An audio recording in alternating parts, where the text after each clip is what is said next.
I try to hook my phone like I normally do, and it just kicked me out. So I'm just using my regular Wi-Fi. I'm all the way back.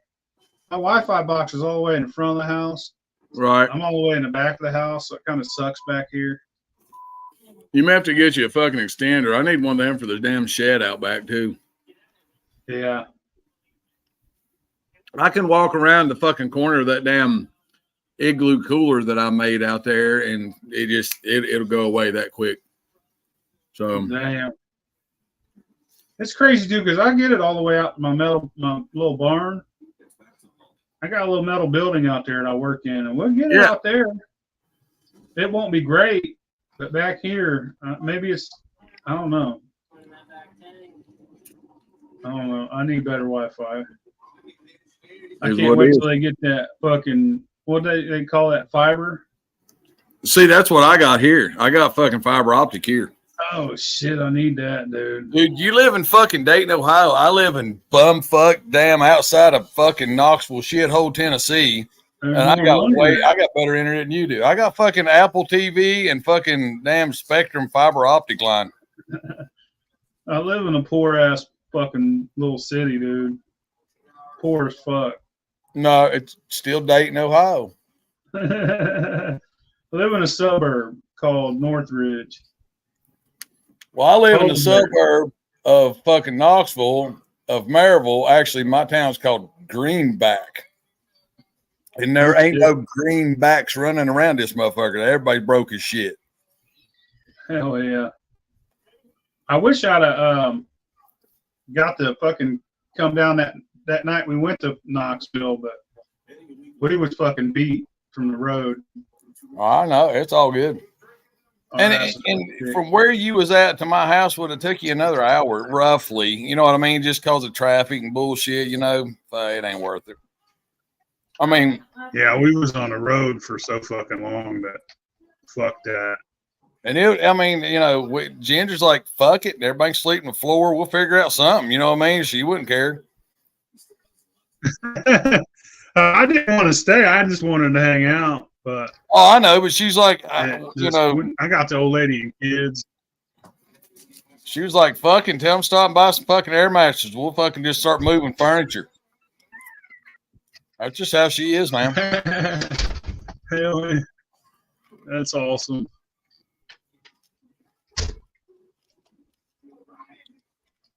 It is a suburb of 4x4.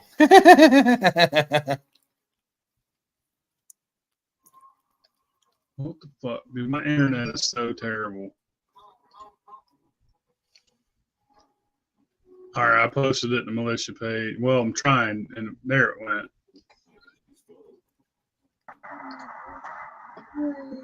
What's up? Are you making cookies? Yeah. He's in the fudge factory. I can't hear you. Huh? You can't hear packing us? That fudge. All right, let me hop out. So he's working in the fudge factory tonight. He's the fucking queen packer.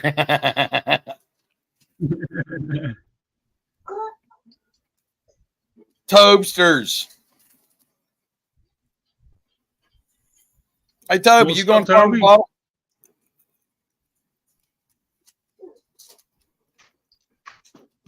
Yo, what's going on, guys? What's up? I texted you the other day. Oh, shit. I'll go look at it here in just a second. What was it about? T-shirt. Oh, fuck yeah. How much are they? For you, where do you live at? Oklahoma. Yeah, they're $38. All right. Let me pay my rent now. So I'll get your Cash App or Venmo, whatever, and I'll send them. No, what I've got to order another gang sheet. Okay, so I've already ordered it, and so it's going to take a week or so. So I was just checking to make sure you still want one. Yeah, I'll get one. Can you hear me now? Oh, we can hear you now, for cheap fudge packer. I still can't hear a fucking thing you're saying. You got your earbuds? What? Earbuds. They're not working.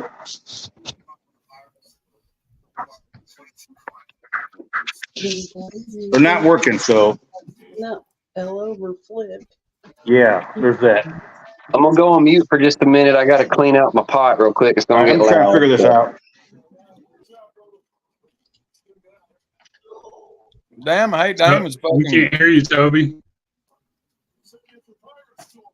Yeah, I was gonna go on mute for a second. I'm cleaning my pot out, and this stainless steel is gonna clang around on the sink, and I didn't want y'all to go deaf. That's all good. You in there now, Toby?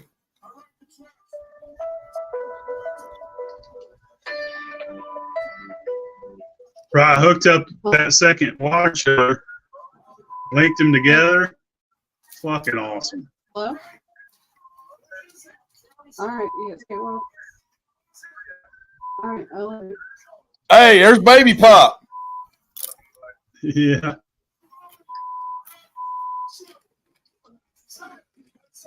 What's up, Benny? Is that Tater?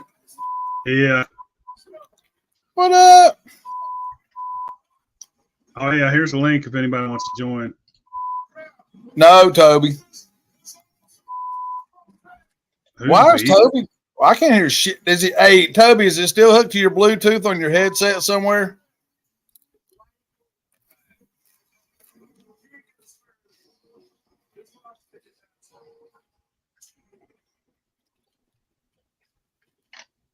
Now? Still can't can you hear me now? I hear you, Yeah, Damon. We don't hear Toby though. Speak sign language. To Motherfuckers. him. Hey Toby, what's up? What's up, Toby? I'm a fucking asshole for that. I can't hear a thing anybody's saying. So I'm gonna talk shit about everybody. Yeah. I'm gonna mute you, bitch.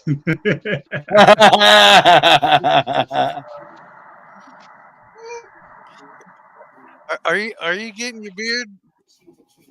Are you getting your beard bleached again, Damon? Is that why you What? got all that on? He can't hear you, dude. So just talk shit. I can talk. I can hear what the fuck's saying. So, what are you doing? What are you doing? I thought this was just going to be a couple's retreat.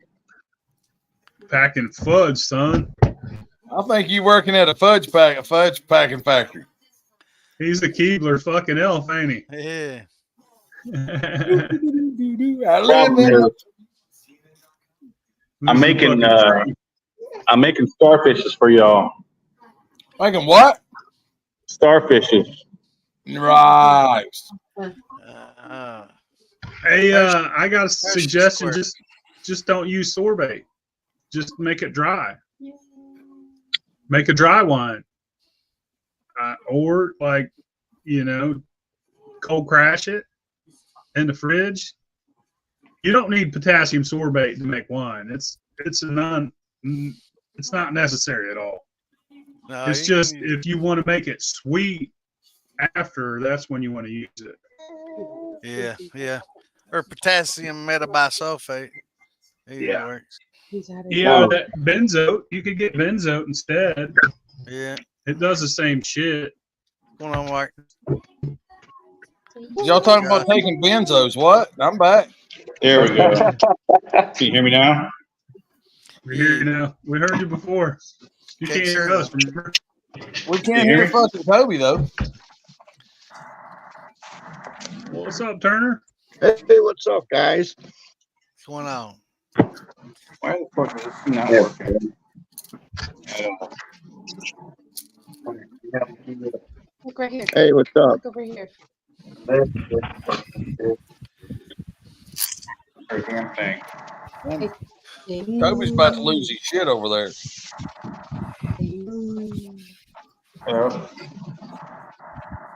What's going on?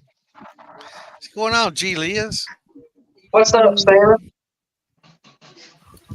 I've got to get my condenser unscrewed from my pot so I can put it back to the thumper because I'm not running brandy anymore. I'm out of brandy, so I'm trying to put my pour back in.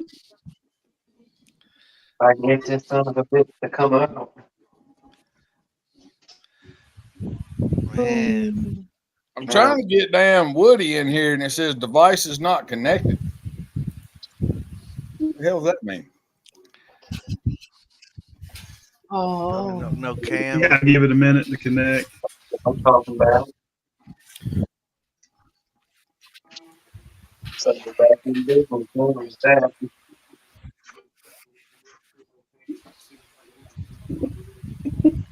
Hey, look. Break my Hey, TV. Take him. hi. Yes, I bring me a bowl of roast. Get some salt, pepper on it.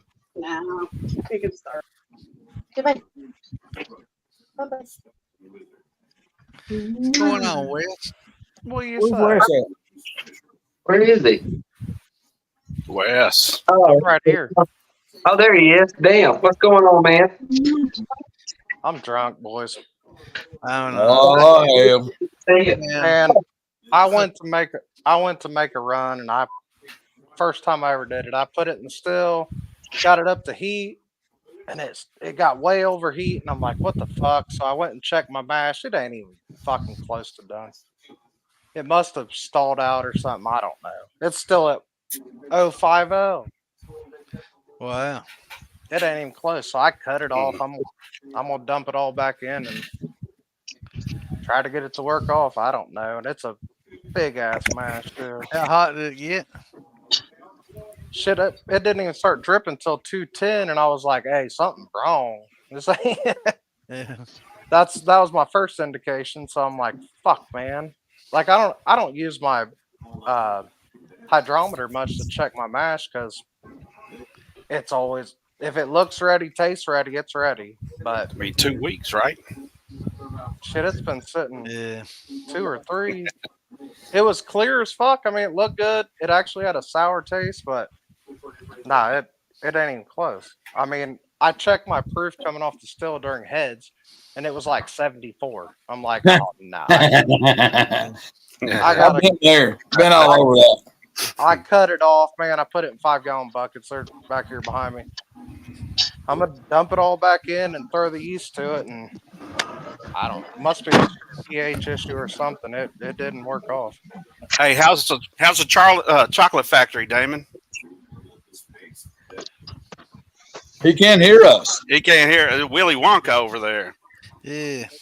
Listen, boys, I've been drinking all this liquor that I got from Farm to Bottle, or whatever the fuck I was at. I've tasted all of it, and I've drank a lot of some of it. I haven't had much at I all. don't know Man. what's wrong. My stomach's Hey. been Hey, killing Wes, me. have you been drinking that gallon jug that got sent home with you?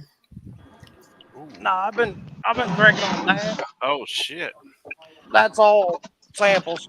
Hey, Tom, I threw some oak to that. I Hey, threw some Wes. oak in it. where's that damn gallon jug that got sent home with you? It's sitting over here. I threw oak in it, and I told Damon I'd bring it to him at Farm to Bottle. I said, I'll let it sit. I won't touch it. I put oak in it, and I'm going to bring it to Farm to Bottle. You guys will try some aged, or oak. I guess you could say. I ended up with I still can't hear a Damon's, motherfucking thing. Hello. Damon's jar. I ended up with Damon's jar that Bean gave him. Hey, that's mine. We He, got Damon's apple brandy, son. He donated that to Wes. He told me the other day. I Yeah. got it. I somehow lost Frank's jar of blueberry. I don't lost. know. I gave Damon a damn quart of Hello? Steel Valley stuff on We can that. hear you now. You can hear me now. Cool. Hey, Yeah. did anybody find the damn 2 citrus jars of gin that was floating around? Somebody took that. I thought Damon snatched one. So I don't No. know. I have to look through. He snatched It- all of I've them. got 2 boxes. I It haven't was- looked at. Nah, the gin. Me and Damon made a trade. I took the blue corn chestnut, Right. and he took the gin. I thought that was what we worked out that night. Yeah, that might have been how y'all worked it out, but guess what? Fucking big bearded motherfucker got both jars. This guy. Oh, wait, he's back. Fuck. Wait, he's back. My damn headphones aren't working at all, so. Man, that's what happened to me riding around with Damon. I left like 2 jars in his truck, and he's doing taste tests, and I'm watching like, that's my fucking jar. Like, I remember them giving that to me. That's why I like giving people rides places, man. They leave shit in my Yeah. truck. Heard that. So that's why you was driving me around the whole weekend. Yeah. I heard he didn't drive you Saturday. He sure didn't. I had to walk 2 miles, man. I had a backpack and a cooler full of liquor, walking all the way back to the camper. I was like, fuck bird, Hey. he wants that. The bad part about it is I had his blood orange in one of them blood bags in the back of it. Man, I got home, it was everywhere. It looked like I bled out. Man, there wasn't no way I was driving. I was drunker than them Wild Indians. Oh, he told me that if I would have waited for like 2 minutes, I would have got a ride. Yeah. I was like, I dude, went you told me to I leave. went to bed. Y'all was still partying. I was like, man, I got a 6-hour drive. You guys, I'm going to bed. I was I've been drunk as a partying monkey.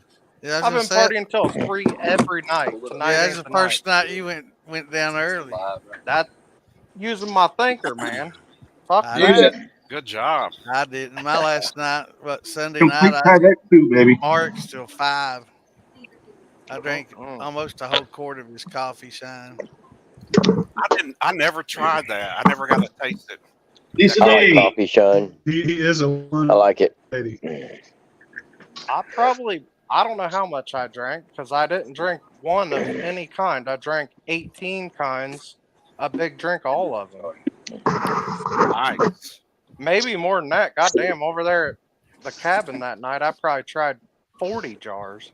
Michael, nobody offered me anything, so I had to just walk by myself.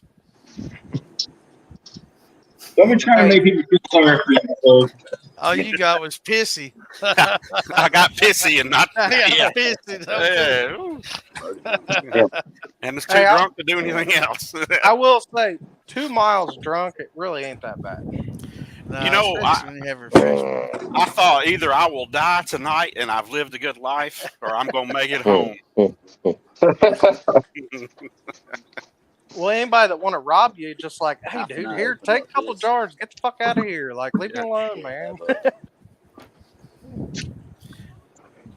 If those cops would have stopped me, I'd have asked them for all that stuff they confiscated. So Well, it was back there in the dumpster. was it? No, Did they let them throw it away? They literally did throw it away. Somebody said that it's back there in the dumpster. Damn, I figured it went in the trunk of their car. That's what I thought too, but it literally got thrown away. Man, I remember getting in trouble in high school, and them, I guarantee them motherfuckers had 4 cases of beer in the back of their car. All Hey, the time. maybe they tasted it before they threw it away. Where the cops got it. Hey, they took that cool and 2 of them picked it up and dumped it. And when they dumped it, dude, they was like, fuck, because they could have got me for all kinds of shit. They thought it was just them Jell-O shots and some cold beer. There was quite a bit of other shit at the bottom of that one. So here's what it is. Yeah. Well, that's good. Nobody got in trouble. Everybody's I good. make, man, I So- make so I've been- everything I have is Everclear. I don't even know what you guys are talking about. Yeah, I've been waiting for somebody to chime in and say, we'll exchange the pillar for the cooler. Yeah, dude. who the fuck, what are they talking about anyway? Is it like a I have- cone? Yeah, what are they talking about? That's missing. It's got to be like a traffic cone. I saw. the No, pillar. I- it's the one of those orange and white barrels. It's got like where it has a place for a flashing light on top. all the big ones. Yeah, like a pylon, barrel. Damn. But did you get the empty cooler back? Yeah, we did. I brought that back. Yeah. Cool. Hell yeah. Bastards. It's always fun until somebody gets poked in the eye. Dude, it was all fun till at least I'm telling you, hey, Toby, nobody broke out a set of fucking new bracelets. So that was all Hey. fucking awesome. Yeah. Honestly, in my opinion, that couldn't have turned out any better. I mean, if it's going to happen, Well, here you go, Tom. She got it Yeah. in winter now. hell yeah. I need to hear the beginning of the story because I wasn't there, so I don't really know what you're talking about. That's my Toby, gallon. I'll just have to call you and tell you, man. I'm kind of trying to just drop it because it's over and Oh, done with, and I okay. don't want to bring up rehash old shit. Okay. That's my gallon there. Well, then what Yeah, else are we going to yeah. talk about?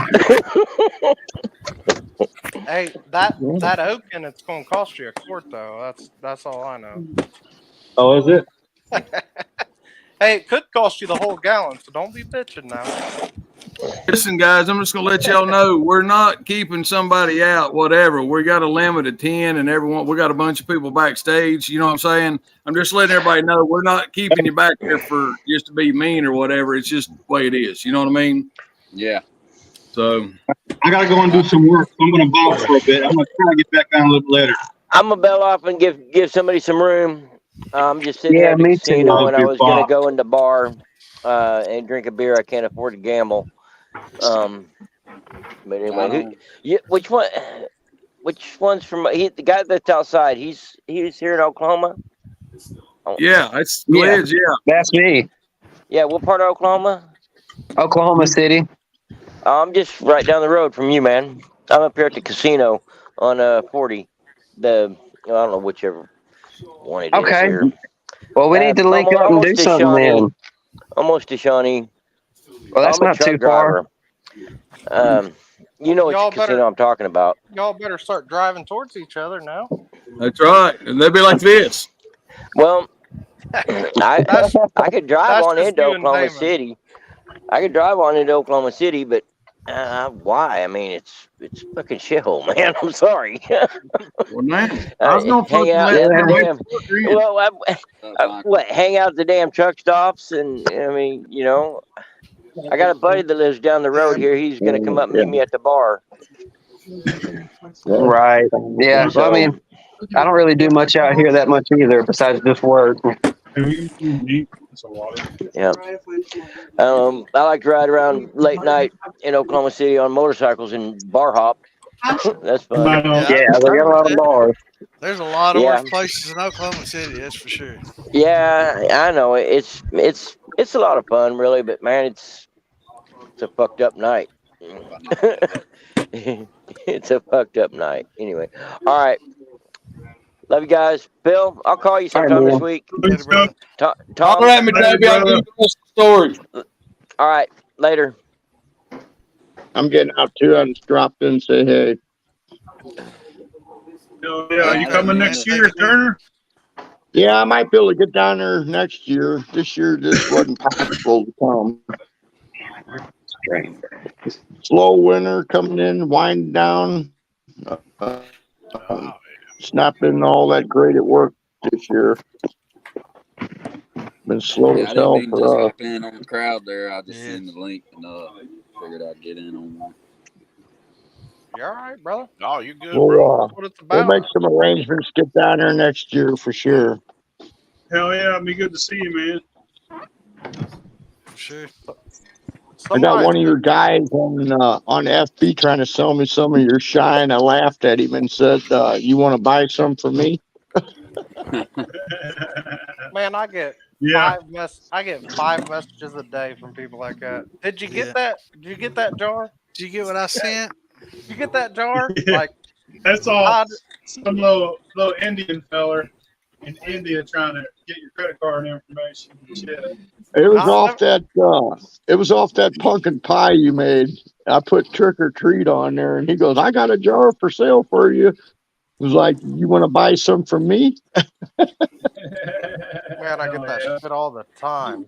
Yeah, I hope nobody ever falls for that shit. You ought to make a video actually telling people like, hey, if I'm not calling, first of all, I don't sell liquor. Second of all, if I don't call you, it ain't mine.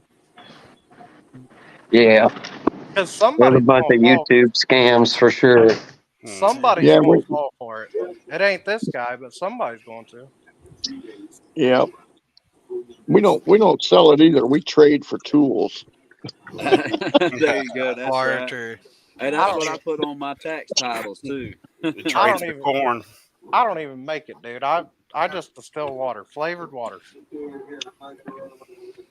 We was in Sam's the other day and had like 400-pound sacks of sugar going out. The lady goes, "That's an awful lot of sugar." I was like, "Yes, it is. We're gonna make a lot of Kool-Aid with it."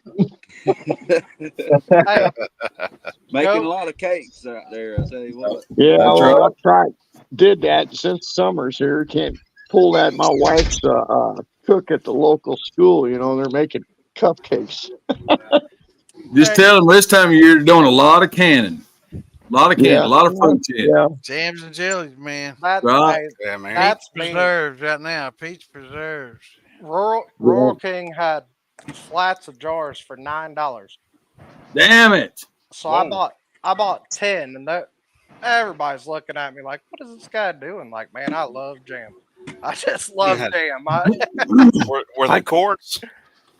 Yeah, those were quarts. Well, I bought some Dang. pints. Pints were the same price, but I bought a couple I pints. quit using jars except for around the still. Been using them. You get on Amazon and get those flask. Yeah. Those quart bags with lid. You can get 20 or 100 of them for $27. For Like quarts?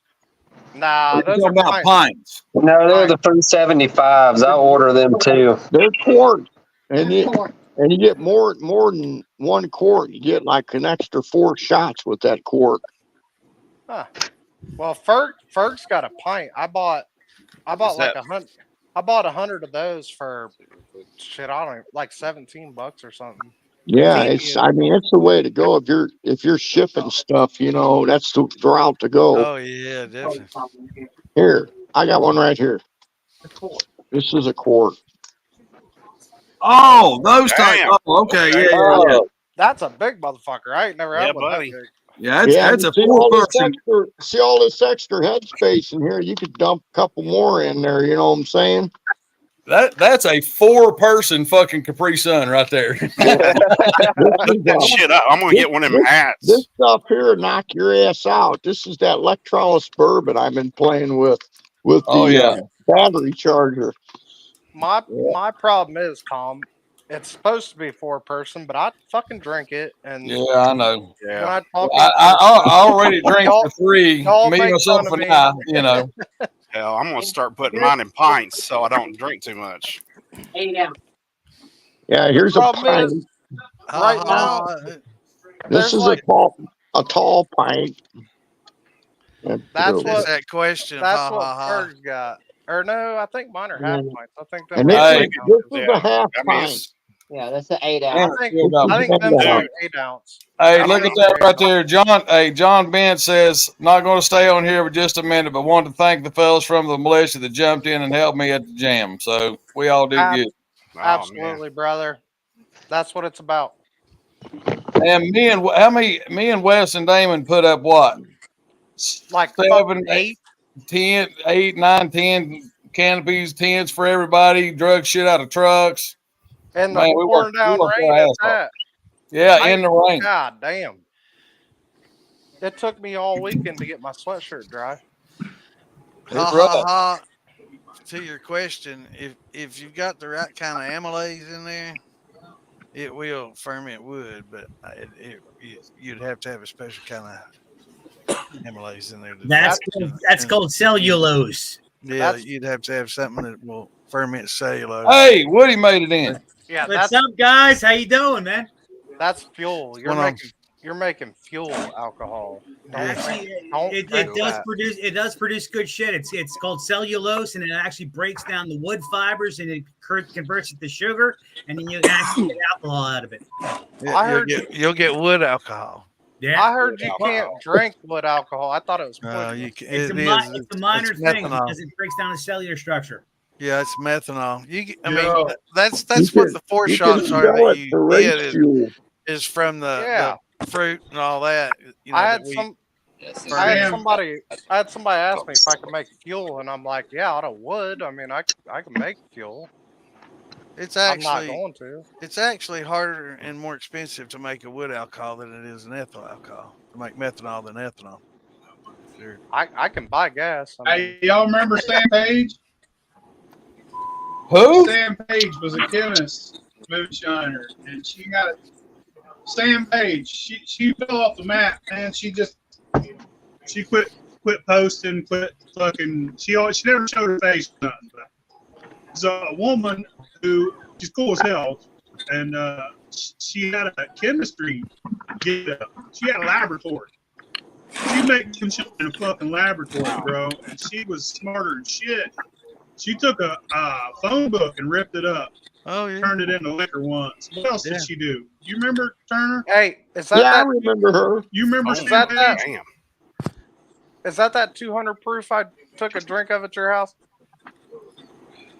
No, that was Toxic Water. He's another dude. Oh, all right. Yeah, he's smart as hell too. Sam Page made 200 proof, but she never sent me a bottle of 100 proof. She I think sent me it's a called tea that she made. Xylanase, I And think is what it it was is great. that converts the. Now you basically cellulose to wood. what you do is you take your wood fiber and you can take toilet paper, shit like that, and you soak it in sodium hydroxide, which is a lye water that breaks down your cellular structure, so it's easier to break down. After you break it down, you add the cellulase, and that actually breaks it down into your sugar, your simple sugars, and then you can add your yeast to it, fermented, and your ethanol is actually doubled. So if you have 200 gallons, so it's like two ounces of methanol, and the rest is ethanol when you run it. Does that make sense? Yep. Don't tell Stuart that. I think Xylanase. Somebody did. I think she might have done packing peanuts too. LAN8. I have to Google it because that's what they use. She did some crazy shit. She was cool. I'm gonna as hell. stick with brains and fruit. I don't need to run a phone book. I'm with you on that. I mean, I'll let other folks try it out. I do miss Sam Page though. If you ever see this, please come back to the community. Hell yeah, that's cool, man. I might try some shit like that sometime. Hey, I actually I'm a weirdo. will say that 200 I'll definitely tune in if you do because I'd like to see the results. 200 proof liquor was not what I expected. It's I mean, it was actually kind of smooth. I mean, it was hot, but not really. I don't even know how to explain it. It surprised the hell out of me. I thought it was going to burn me up. You take a big drink, it hurt your fucking liver. Well, it was I Everclear didn't take no anything big like that. drink. I was just enough to wet my whistle now, just to say I had 200 proof liquor. Old Toxic told me, he said, my son, he fucked that up. He said he got into it, tilted that motherfucker up, took a big ass drink of it. It takes your breath away. Oh yeah. You asked for air. Actually, I had an old boy here today, just before we got on. He wanted a drink of 190. He wanted a shot, like out of a shot glass, and I'm like, you don't want a whole shot, dude. He's like, yeah, pour me up a shot, and I'm like, all right, dude. And he shot it, the whole thing. He's like, oh, you got any pop or anything to chase that with? And I'm like, I think it got a little coke inside, dude. Like here. So when you hand him a hot Coke or something like that, it just fucks him up. Oh, he was drunk. I mean, one shot. The old boy had no idea what he was getting into, man, and took a whole shot of 190.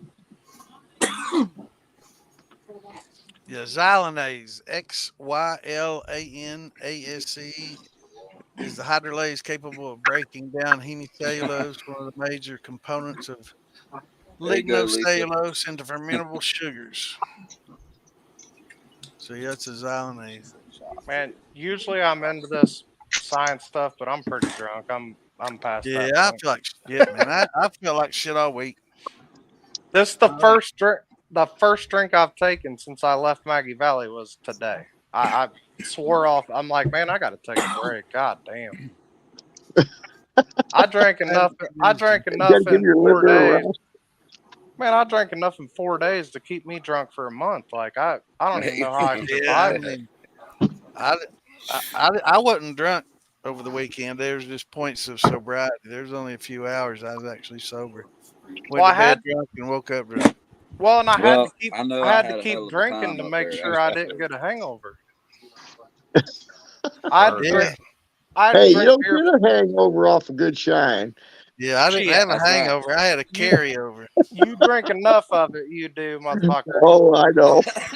You ain't tried hard enough. You ain't had a hangover, guys. Hey, that's my motto. You don't get a hangover. You drink my shine, you don't get a hangover. They just keep getting it. I mean, I'm with you if I drink modestly, but I wasn't. That ain't how I was drinking. These fuckers I hang out with don't know what modesty is. Man, if there was a jar that came around, I was tasting it. I tasted so much goddamn liquor. I mean, we had a night at a cabin. There's pictures to prove it. There was 50 jars on that table, and I tasted every one of them. That was a good night. I don't remember what they tasted like, but I tasted them all. I think Santa was. I think I was handing them to Santa after I took a drink. Yeah, we You tried might every remember damn what one the of first them. one or two tasted like, but after that, it was done for, huh? Oh, I remember the first Dean half. and Petey fucking Dean and Petey slept out on the picnic table. Hey, me and Santa tried to wake them up for a solid hour, dude. Them some bitches cannot blame us. 'Cause me and Santa spent a solid hour trying to wake them up. His old lady was going to drive them back, and they wouldn't get up for nothing. Yeah. And I remember her name, Santa. Look at that. Was that? Am I right? Oh, Ann. Yeah. She took me home. Hold on, Bennett. Petey was supposed to take me home, and I'm like, oh, I'm screwed, dude. This motherfucker. I tell you what, I went to bed at 2. Just like the ends on it. And when I left, there was 2 bottles of Tom's liquor, never opened. And I guess they were supposed to be for me or something. Damon gave them to me. I left them out there on the table. I come back out, and one of them was fucking halfway gone, completely. Yeah, yeah. And it was the sweet corn, man. We got hard on that. We hit shit that is pretty good. hard. That one. So from 2 to whenever, y'all fuck some shit up. We had already tried them all, so we drank what we liked. Yeah, we tried them all. I'm just glad y'all like that sweet corn. Yeah, it's good. Hey man, How did you guys do that sweet corn? Was that through a thumper, just like straight, dry mash, sweet corn? No, I cut it all off the cob. Cut everything off the cob and then cooked the cobs down for about 45 minutes in water, dumped it all in the barrel and blended it all up. Crushed the corn and then put it all in there and added a little bit of sugar just to get it to where I wanted it. You know what I mean? And throw the yeast to it. Nice. You made a corn jelly and then you threw yeast at it. I didn't put that much sugar in it. I just wanted to get because my damn it was already like a 103.5 something like that, and so I just bumped it to like a 105. I just, you know what I mean? I wanted it to 105, 106. That happy place we like on brandies, That's where you get all that flavor, dude. Because it tastes like eating a damn corn on the cob. It's good, dude. I got this much left. That's my favorite thing to do, dude. I got that much left in a 5-gallon bucket. and nothing in your thumper. Nothing. I got more than you do, Tom. Actually, probably 4 gallons of fucking sweet corn in my thumper. Okay, all right. I got that green giant shit. That green giant fucking frozen niblet shit, man. Threw that in the thumper. It did shit. I mean, nothing. Really? You gotta blend it up. Blend it up. Cream corn. Cream corn, man. It brings the flavor. Okay. The fucked up thing is you're saying that I used my grandmother's cream corn from 1982. I found a fucking jar of that shit, threw it in the thumper, and that fucking thing fucking killed. Wow. Yeah, I buy it off the shelf, dude. Cream corn brings a lot of flavor. Now, I'm not a corn. I do 3 grains, 4 grains. So straight corn's not my thing. But man, when I did sweet or cream corn in the thumper, it's corn. I don't know if you add butter to it. That buttered popcorn, buddy. See, down where I'm at, is everybody uses that Silver Queen. I'm not sure that's how he did that. You just throw some, fat wash it. I'm gonna get some of that popcorn butter syrup and put in there. I ran real popcorn, and I promise you, it don't taste like that. Straight pot still. That popcorn doesn't taste like that, man. No, actually, I mean, I did popcorn. I called it caramel corn. It came out damn good. I mean, I ain't gonna lie, it was good liquor, but it don't taste like popcorn or caramel for that matter. No, it doesn't. It's just a different type of corn. Well, I actually talked to I don't remember his name, Christopher Bad Metal Barrels. What's his name? Yeah. Chris from Bad Motivator Barrels. Yeah, Chris Conrad, is that right? Right.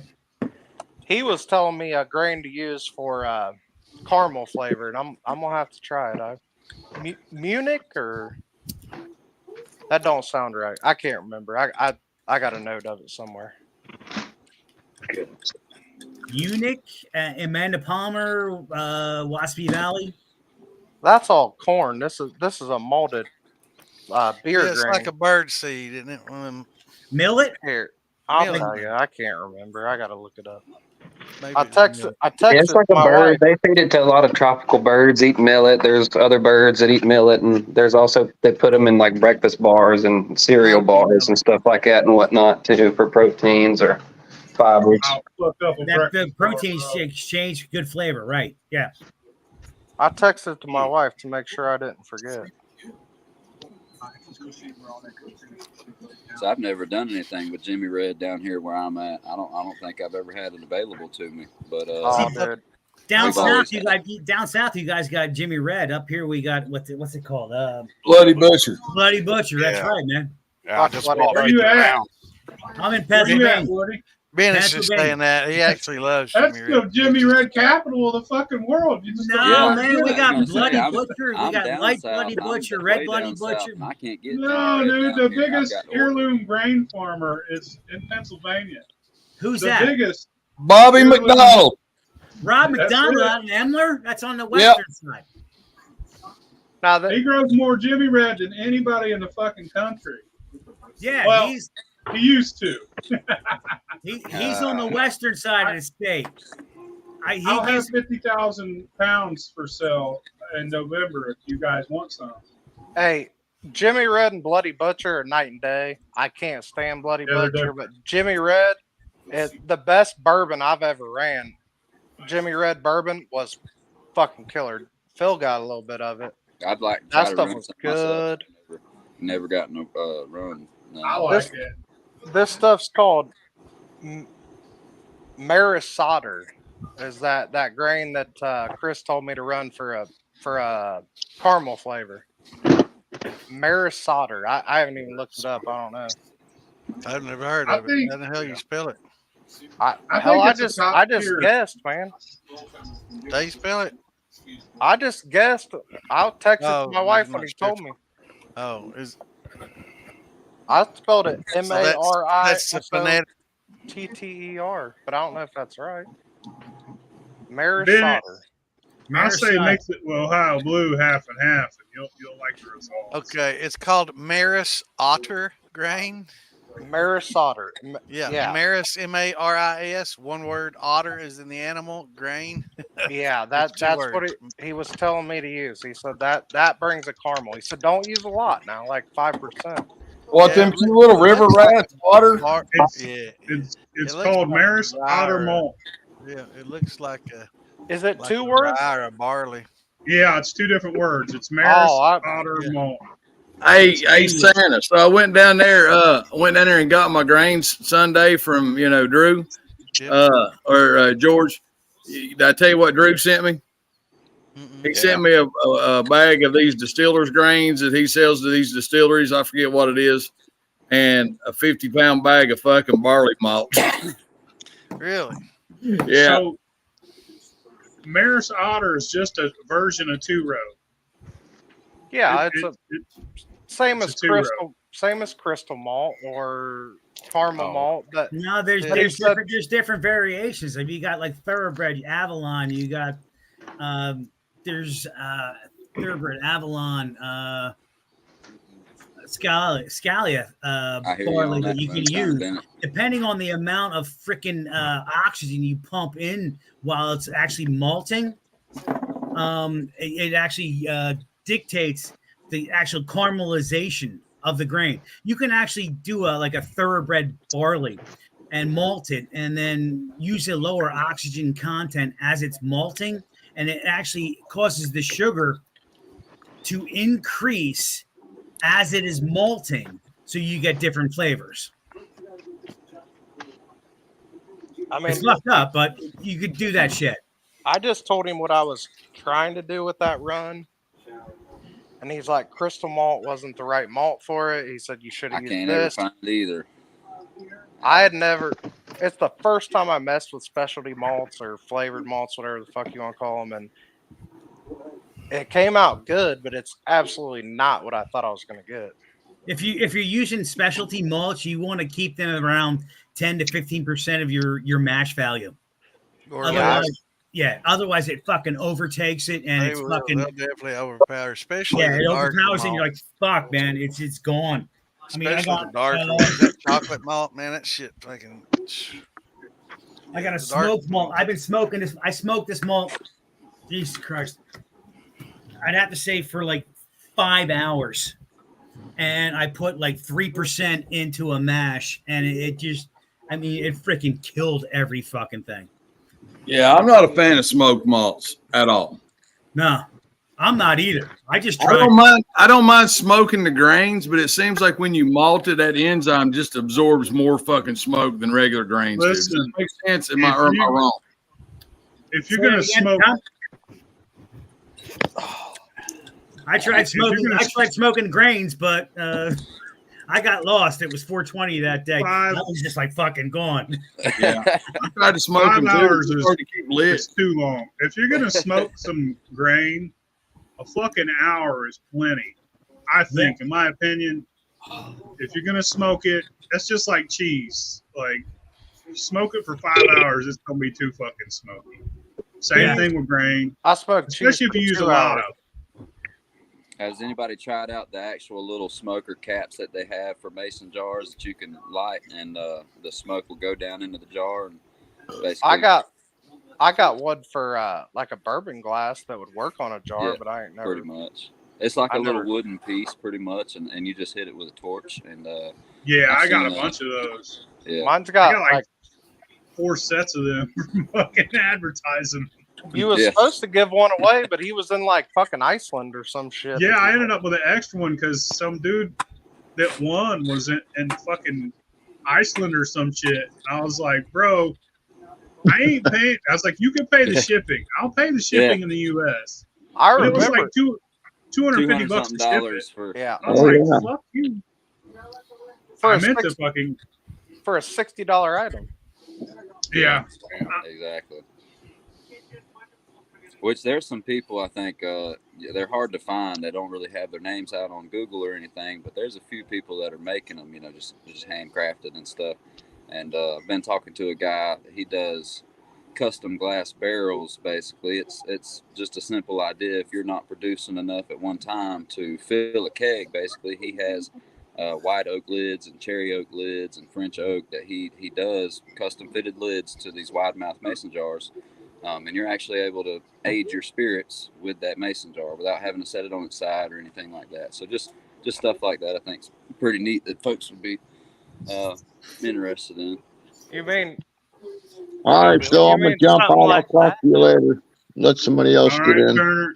Take it It's easy, good man. seeing you, Nice brother. seeing you. Bro. Nice seeing you guys. Yeah, I got 2 of those Hillbilly glass barrels. Yeah.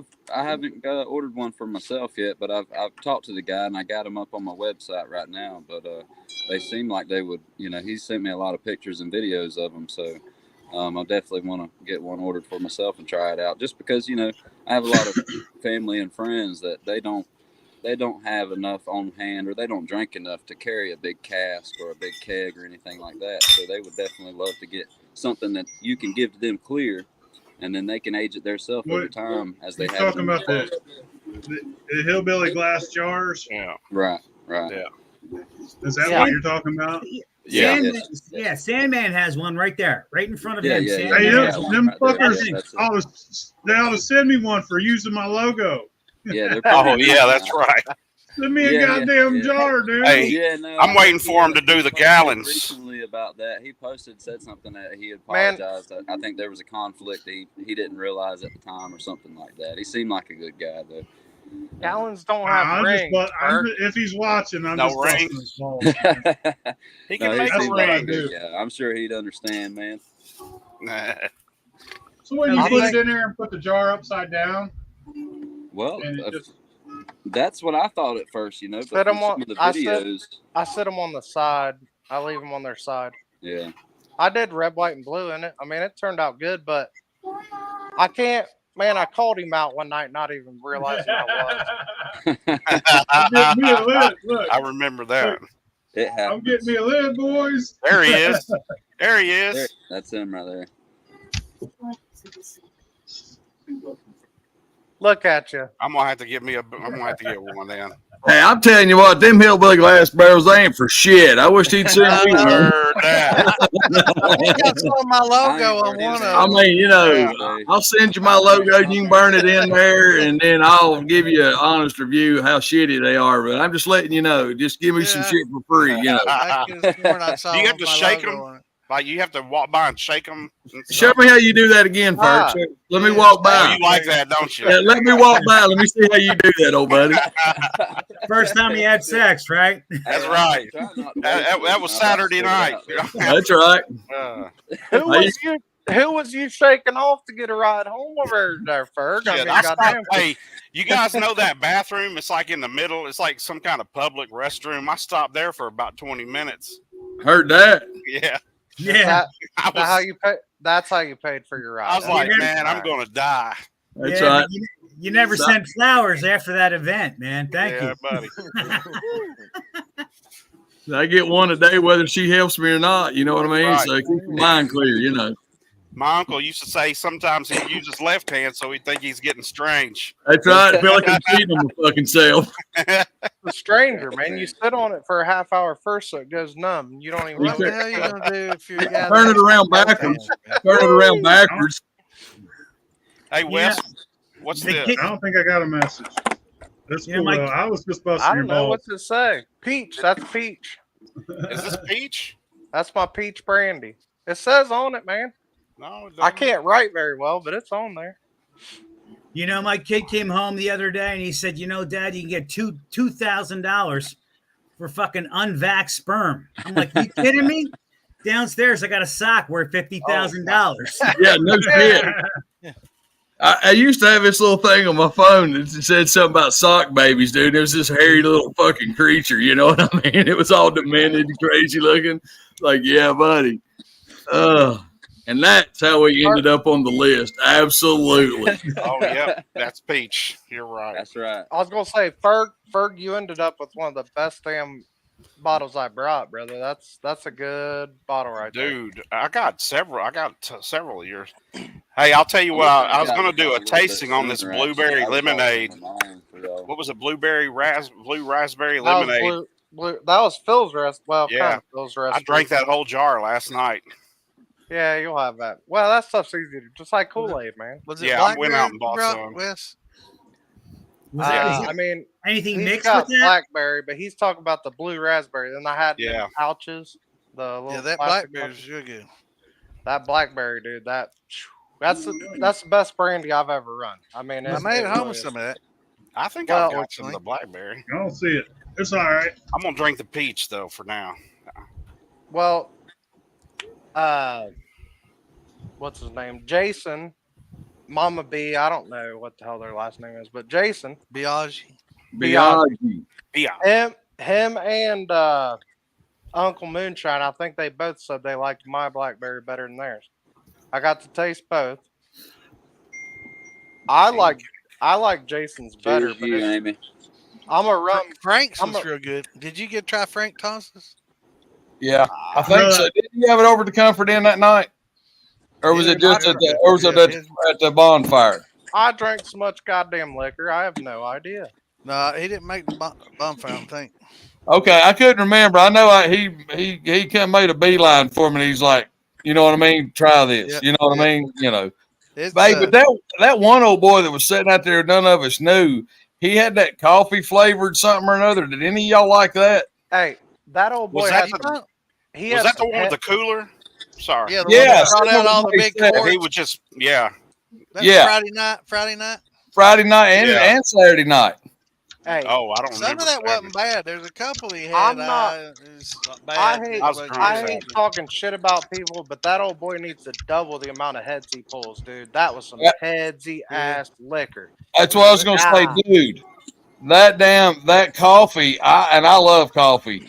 And I took a drink of it and I was like, that's just a little hot, you know what I mean, for my taste. How Man, do you know it was headsy with the amount of coffee he had in there? How do you know it was headsy? As soon as you open the jar, it smelled like heads. I mean, it smelled no mistake in it. It literally smelled like fingernail polish. Right. But I mean, the counteraction of the coffee bean versus the methanol from the he should have had. He should have had a lot more. I didn't taste heads.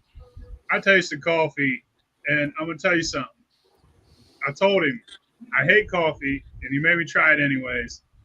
He had some great liquor. He's an awesome dude, awesome ass guy, and his liquor was good. All that I tried, I just don't like fucking coffee, bro. If we're talking about the same guy, we are big guy, cool. Yeah. Had He's an awesome dude, cool as hell. Yeah, he had some good liquor in there. I just don't like fucking coffee, dude. It's not my thing. It never will be. Not ever will I ever like coffee. So if you give it to me, I'm not gonna like it. I'm more than all y'all. I've had people send me coffee liquor.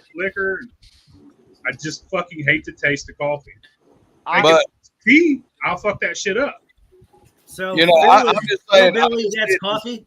Maybe it was coffee. Writing it down, making notes. I mean, maybe the coffee's what gave it heads. I don't fucking know. I hate to call somebody out, but dude. Well, my question it is, tastes I and mean, smell like heads. I'm listening.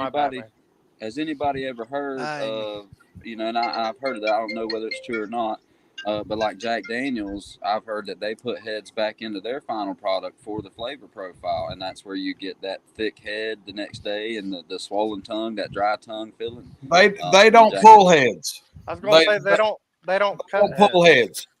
Okay. They run it just like 60, 50 or 60 proof, whatever, then shut it off and start again.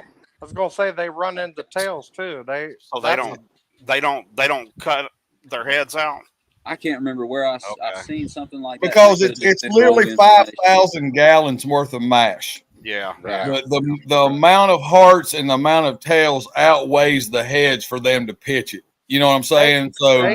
They do pull 4 shots. I saw a documentary on it, but it's like super minimal. Yeah. Like, I mean, on 5 gallons of mash, they're pulling like 5 gallons worth of heads. Like, yeah, I mean, fucking Phil pulls 2 gallons of fucking 4 shots and heads and everything off of a 20-gallon run. You know what I mean? So, dude, I'm extreme. I take half a gallon off a 20-gallon run. I really do. I know. Because I don't like that. I don't like that first jar of hearts. I don't fucking like it. What do you do with it? Well, I mean, I guess it's all. I throw it out in the fucking driveway or a fire pit. You don't rerun it. I rerun it. You don't keep it. No. Save that shit. That's fucking ant killer. That kills insects, that's man. Ant stripper. I got 10 jars like that. I pull a quart and a half of heads on 15-gallon run every run. That's just my go-to. Fruit, I might even go a little deeper into it because I'm with Phil. I don't like that high hot. It's just got a fucked up flavor, man. Yeah. Yeah, I think there's people there's like the tails police, and because of them, I think that we all make stricter cuts than what we should. Because I've had some 90 proof jars that were fucking amazing. Hey, listen, every bit of that peach lemonade y'all drank this weekend was heads. That was high tails.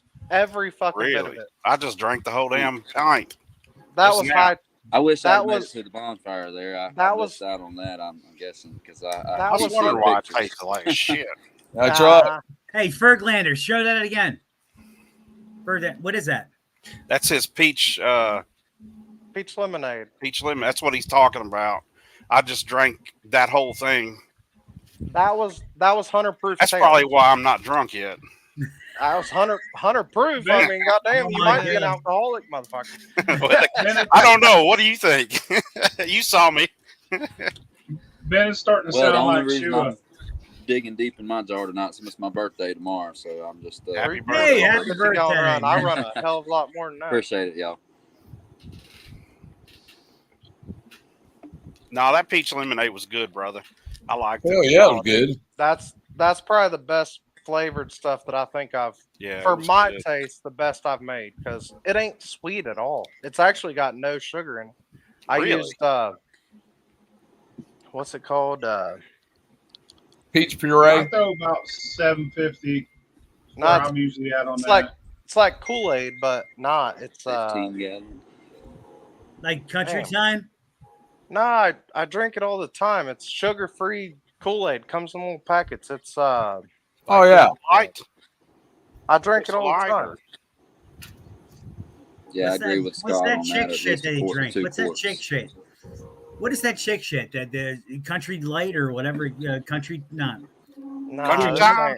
It ain't nothing like that. It's vagina light or something damn. like I'd that? have to go in here and grab some. I don't remember what it's called. Appreciate that, Jason. So it was a mix, like a.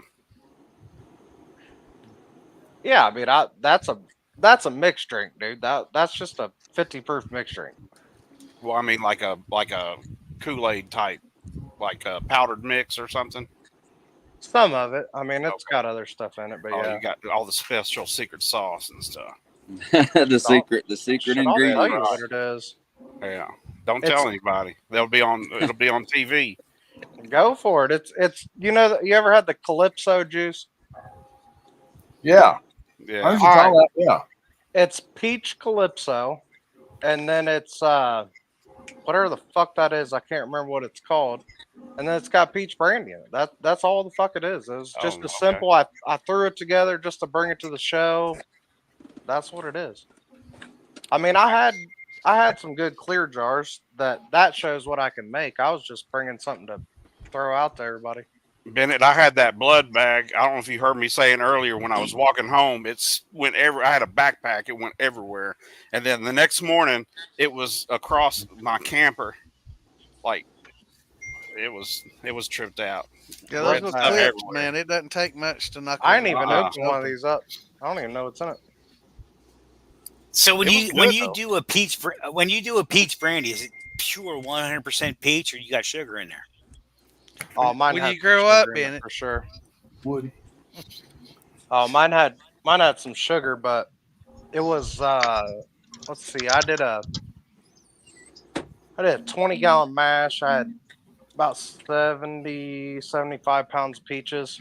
Not much sugar. I mean, I only brought it to a 5.560. I didn't take it very high. I didn't get a lot, but it was good. And you did have sugar. It had some sugar in it. Yeah, But I they weren't great peaches, man. They were They were hard. Oh, okay. Yeah, they were hard Myers. I should have let them Oh, go Myers. for another week in my garage in the heat, but I was out of time. I had to run that shit. I didn't want to fuck with it, so I ran them.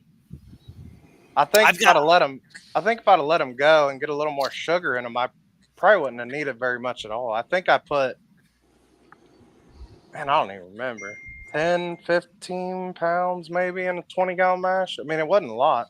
What kind of peaches did you have? Like, where were they from, particularly?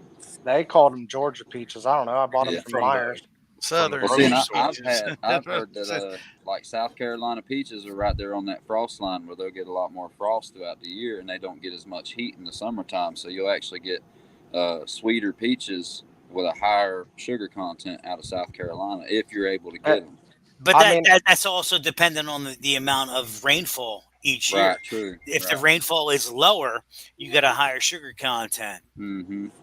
I mean, I ate some of these peaches and they weren't like real sweet. They weren't that great. Georgia peaches. Were they ripe? I'm from the Florida-Georgia line. I'm from deep South Georgia, basically, and a lot of the Georgia peaches that you get, if we have a really dry year, you'll get really kind of almost a sour. I wouldn't say sour, but bitter, and they don't have a lot of sweetness to them, like versus a South Carolina peach that has a lot more of I guess a smushier bite. And just a lot sweeter with a higher sugar content for what you're using for alcohol and stuff. Now, I mean, it has a little bit of a different flavor profile too, just because of the I guess the sugar content. Yeah, What the about ones they had at blanch? Meyer are hard as rock. They're like billiard balls, man. What about blanching? You guys blanch? Blanch. I Blanching didn't your want. peach I don't even know your how skins to do that. I Well, didn't want you those. boil I, You them, just take bring the it. skins off. Okay. I ran those. I ran those cold all the way through. Blanching your peaches, you take the skins off, and you take the tannin. A lot of the tannin Now, see, flavor. I've never taken the skins off. Now we've blanched them as far as just cutting them up and blanching them, like bringing them to a boil and then freezing them off. And we've even left them with skins on. But I've never taken the skins off or done anything like that with them. But I'm always open to learning information. That's kind of the good thing about this stuff like this, because everybody. The reason I'm asking is I got like I got to say like 400 gallons going right now. I got 200 gallons going that are blanched, and I blanched them maybe 3 years ago, and they've been sitting in the field using a lager type yeast, meaning they will ferment better at a lower temperature. Same thing with the other one with the skins on and the tannins. I don't know which one's going to taste better. I haven't run them yet. But I'm just curious what you guys have found out. I mean, there's a lot of flavor in them skins. There is, Yeah, but there's a lot of off flavors in the skins too. There are a lot of I hate to say it, there's a lot of taint. You get a lot of. I've never thought about a lot that. of I would tang. have to try the two and see. Tang. And What? Taint good. It is. Taint Yeah, good, taint taint good. bad, taint pussy, taint ass. But Hey, I'm googling taint right now. I ain't tried a lot of taint, but No wonder my Dude's got peach it brandy set is up. not good. He tasted it. Tainted. Well, I mean, That's what the rest of damn Wes's liquor tastes like. Tank. Jeremy, did you try loosing that grappy yet? Tom got a big lick of mine first. That's how he knows. I'm about to go Hey, with some it's Freestone. all good. It was better than your peach. I think we're gonna have to redefine taint because in New York it's taint pussy or taint dick. That's because I was sweating out your liquor, Tom. That's the only reason It had the word taint has multiple meanings. Right, it just has a bad flavor. The skins I got don't have you, yeah. a tannin-like flavor that right. adds to it. That actually it creates a. I don't know how you say it. It's on your tongue that you feel some kind of flavor that's not right. But if you have no skins on your brandy and you ferment and run it through, you don't get that wafting flavor on your tongue. It sounds like kind of like when you're taking the pith off the lemons, Yeah, like that I'll have pith is to try kind of that with my next run of peaches just to see, and check and see what the difference is going to be like. Because I think you could be right on that. We have a lot of down where I'm at. We have a lot of tannin. Like all of our rivers locally are really dark just because of all the tannin that's in the pine straw and all that. So we don't really have a lot of clear rivers down here unless it's a natural fed spring. So it's something I'll definitely look into when I run my next run, and I'll definitely try it out. And where are you at? Where are you at? I'm down on Florida-Georgia line at bottom of the Okefenokee. Who? So I'm definitely in the swamp. I'm surrounded Check by this shit out. oak trees and tannin and pine trees. So you got the pine trees. Are you got a high iron content on your water? Right. Are you doing anything on the water to actually extract the iron content? Locally, where I'm at, where I run my water from, is a natural fed spring that comes up out of the ground, and it's clear water. So I have sources that come up out of aquifers. Like where I'm at locally, we have a lot of aquifers, and there's a lot of spring fed water bottled here locally. It's all purified mineral water from the local springs and stuff. So I'm actually lucky. I don't want to give too much information, but where my property's at, I have a little bit of a stream that's spring fed that runs straight up out of the ground. It's very clean and clear water, and that's what I use. No, you don't want iron. I'm lucky to have that. If I'm up in north in the Adirondacks, we have heavy iron content. And what I throw on there is a bone char filter. Mm-hmm. And the bone char filter actually extracts a lot of that shit out of there. So you don't get a lot of the fucking flavors and then the off flavors that it causes that. So that Now is that I'm always looking at every fucking aspect of what we're doing. Right, yeah. Yeah, iron For will sure. help, or it hurts your uptake of calcium. It affects the calcium uptake in your fermentation and stuff, and for your yeast, it's definitely not good. And when you actually you run it, it actually binds the actual flavonoids, so it doesn't carry over when it's run through the actual still. Right. What were you going to and say, you Phil? can definitely tell the difference because years and years ago when I was first getting into everything and then doing it for myself, you'd run a little bit of tap water, and we had us even an artisanal well that's supposed to be so many feet deep. Even my final product back then, this is 10, 11, 12 years ago now, you could see the difference because after a few months, say you had your jar sitting in that jar, you would start to see a little bit of color on the top of that lid. It was like, it wasn't just the alcohol eating away at the lid. It was like the alcohol itself had a little bit of the iron carried over into it. And so it just kind of combined, like you said, and reacted with that lid. And you'd get a little bit of rust or something in the top of that lid. It's just not something that you like to see when you're opening your jar of liquor. So, Damn straight, yeah. You get that white coat. The white coating rips open, and you got rust going underneath. Exactly. How long was you letting them jars sit? Because jar lids will. Yeah, they'll rust. Oh, yeah. Well, and I know they'll rust over time. So I want to say once you get past 3 or 4 months, you're going to start to see a little bit of sign of something there, especially if you've already opened it a few times and sipped out of it. That's when you tend to. I used to try and reuse my jar lids or seals. Man, I'd get that metallic flavor every once in a while. I stopped reusing them if I dump something out there down there in the trash. Yeah, because it will. It makes you wonder if we just shouldn't go back to the old jugs that everybody had with the cop stoppers and stuff like that. Shit, if you can afford them, do it to it. Right. Hey, yeah. Well, I got me one of these big jugs here, and this is a gallon jug. Yes, what you want. Now it just has a regular metal lid on it too, but it has kind of like whatever that type of stuff is that's on the inside there. I mean, I haven't gotten any off flavors from it. I got a little bit of everything over there, but yeah, I get those Carlo Rossi.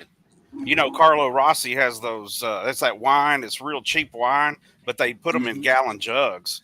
Yeah, and so at Walmart, I believe. And so you could buy like 5 of them, do a run, make some whatever the hell comes out, and then you got those jugs. Right. Yeah. Nah, man, Phil's got some. I found this place up the road that's got. They make some kind of slushy. It's a farmer's market, but they get their cider in 1 gallon glass jugs. Oh, I buy them for $3 a piece. About as many as I can get, dude. The jugs or with the cider in it? Nah, just the jugs, man. Come on now. Okay. Well, I don't know. I mean, you could be making something with it. Nah, well, hell yeah, I'd be making something with it. Yeah. But for $3 a jug, that's cheap as shit. Hey, They're like that is good.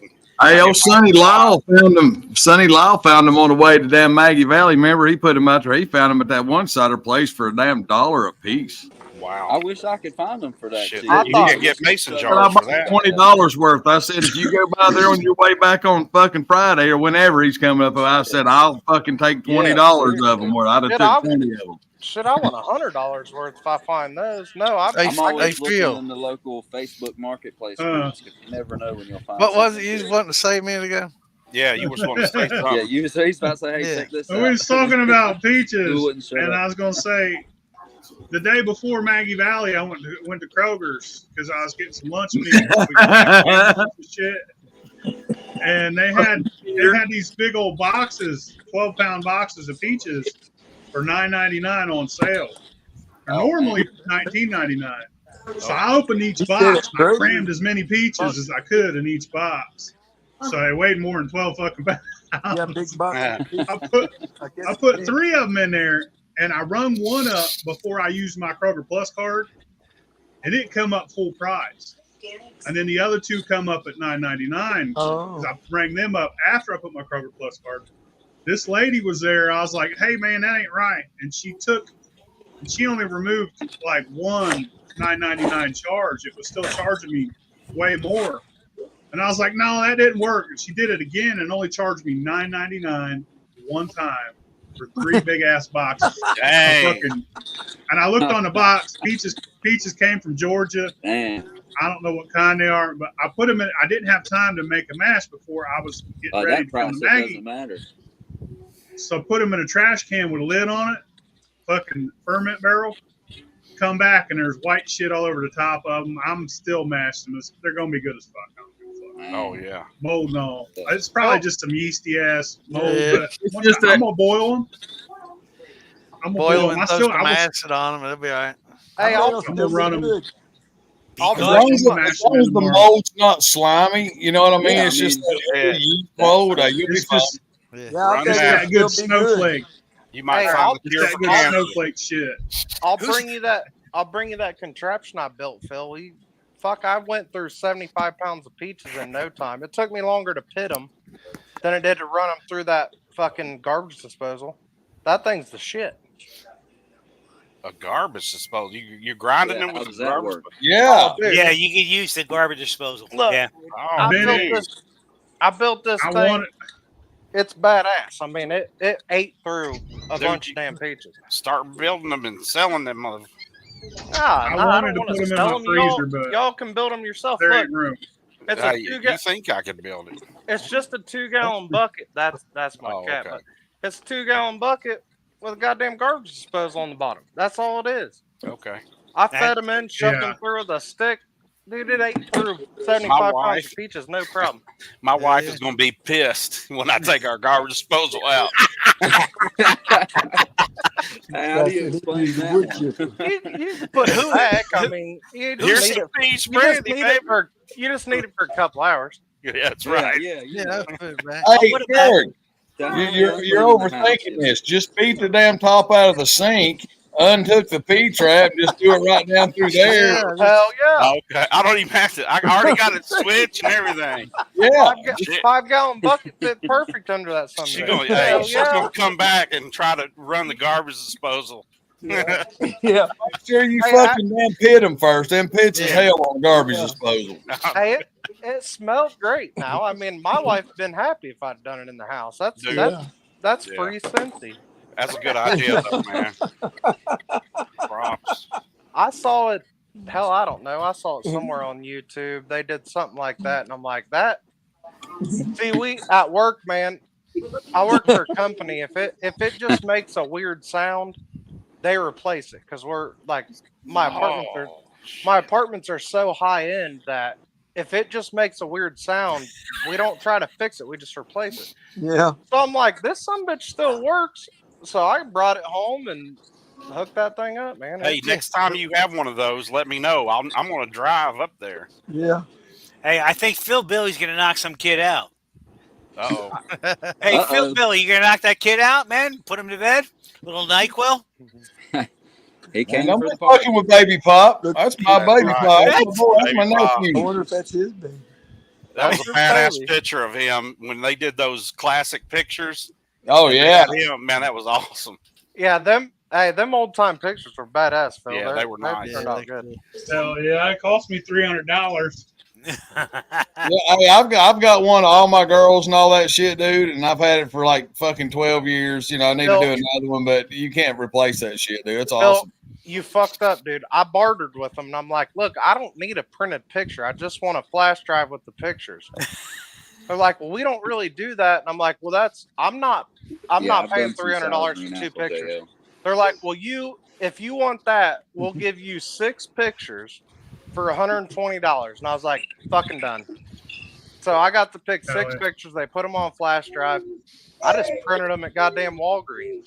I didn't know Wesley was a fucking Jewish name there, dude. You're like my mom. My mom fucking, I mean, she'll try it. What do you want for that? $300. She's like, I give your ass a nickel. You know what I mean? Fucking out there, dude. I'm cheap as fuck, brother. I'm running a goddamn water fountain as a chiller. I mean, yeah, come that's on, true. man. I'm cheap as fuck. Yeah, you got to get in where you fit in it. Hey, I'm using the kid's pool as a filter. It might say condenser.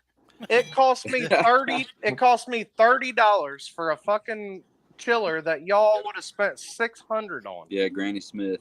It's got a 3rd horsepower chiller in it. It cost me $30. I mean, come on, you can't beat it. I have my I have a pump sitting in the pool, goes from the pool to my condenser, back to the pool, heats the pool, chills my mash. That's genius, dude. Yeah, that's I pretty mean, smart. I still cycle my water, but it was overheating over genius, time. man. I had to put water jugs in it, or ice jugs.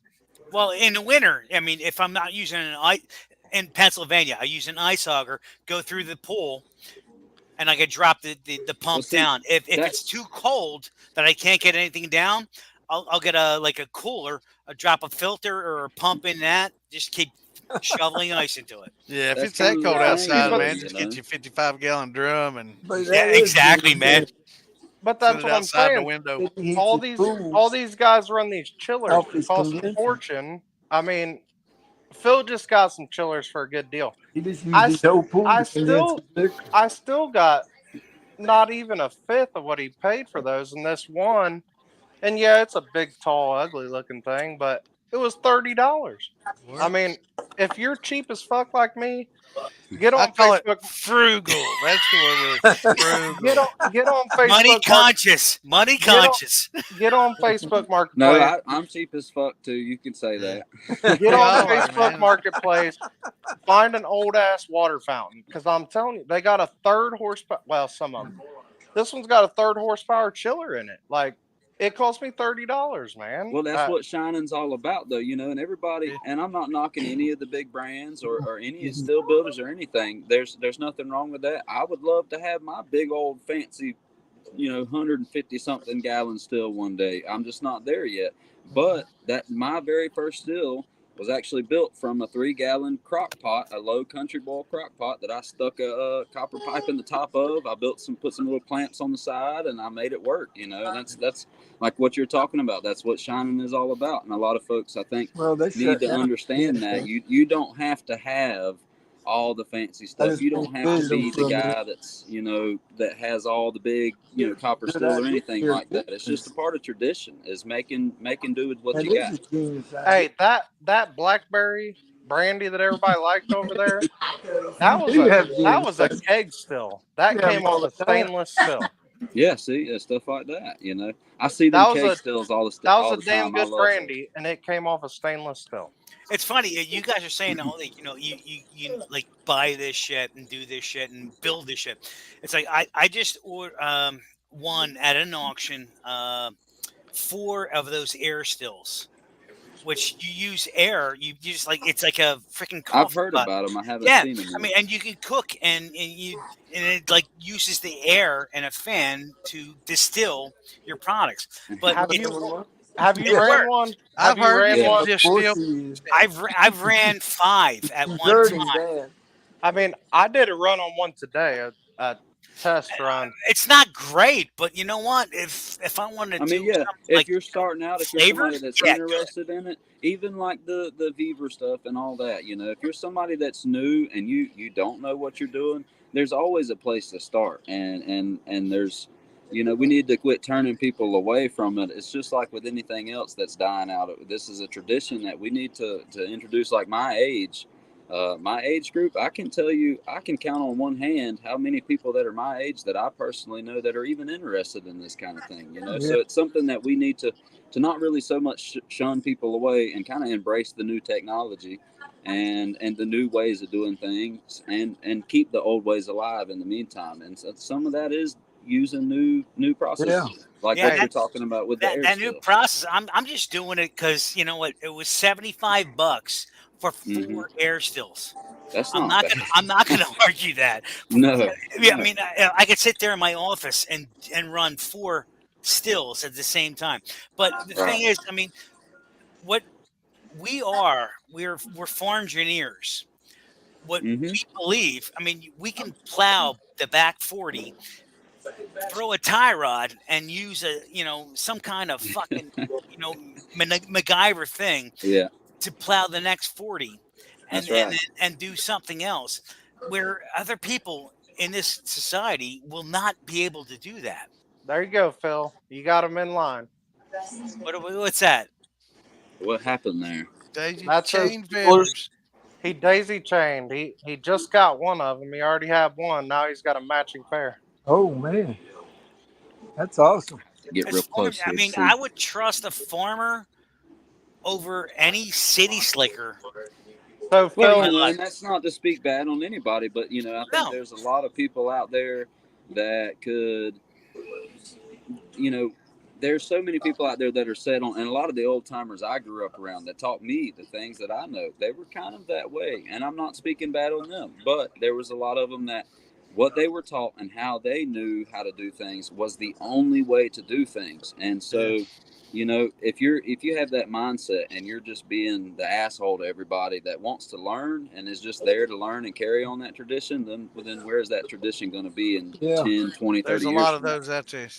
Right.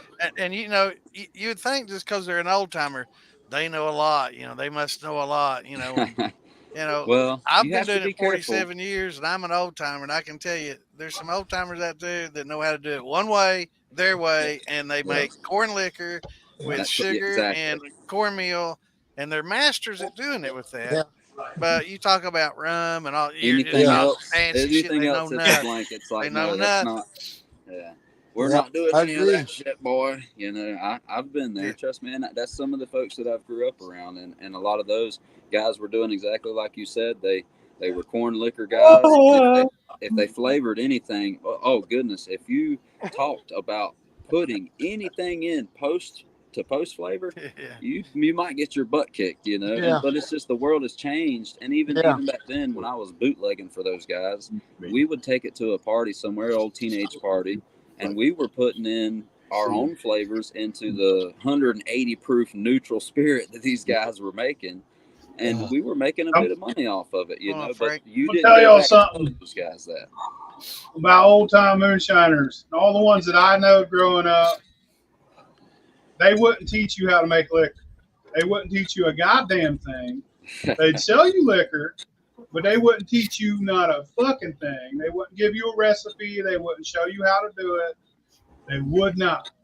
And if a lot of them were alive today and they see me teaching all these people how to do it, they'd probably be kill my mad about ass. it. Yeah. No, I know what you're. But that's how they were back then. Where you're It's a coming totally from. different time. It's a totally different time now. And That's it's right. okay to Taking be food out of their babies' in between mouths. two eras. That's Well- fine. But I taught myself how to make liquor. I didn't know how to do it at first. I was like, fuck, corn, sugar, water. And I've ran it 100 ways now. I've ran 100 kinds of different stuff. Well, I try and run something new every month at least, if not every week. Fucking, That's the fun of it, you know. me and Jerry Benson was on the phone one night, and we was talking, and we was talking about, like you said, Phil, the old guys, you know, and everything else. Everybody that I've talked to, and everybody that Jerry's talked to, older heads, you know, that we know that made shine back in the day. They're like, well, what do you think about paste caps, or would you rather have tri-clamps, you know, shit like that.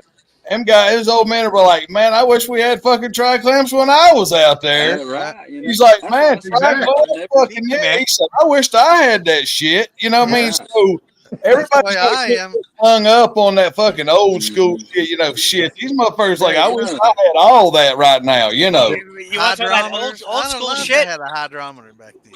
And I think everybody has their preferences, you know. Everybody has their preferences, and that's perfectly fine. And everybody does things differently, but we also need to, you know, just kind of come together. And it's good to see the groups that they have out there, like some of us are in, even on Facebook and different places that people can come together, and they don't have to worry about, oh, well, hey, I'm doing this, and somebody hopping on there and saying, oh, well, you're effing wrong, you're stupid for doing that. You know what I mean?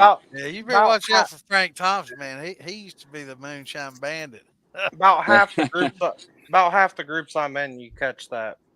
Yeah, and I'm in a couple of them also. You know, Yeah, I there's a shared, lot of backwoods. I shared that recipe about how to make cane syrup and molasses. Is that the only fucking ice cube we got? No, give me another Yeah, if fucking you ice start cube. bringing up science, so, you know, we don't need none of that in the backwoods. It's like, well, it's funny. It's funny. You guys are talking about like old school stuff. I learned from my great grandmother. Actually, it was my great grandmother to my grandmother to my uncle on my father's side.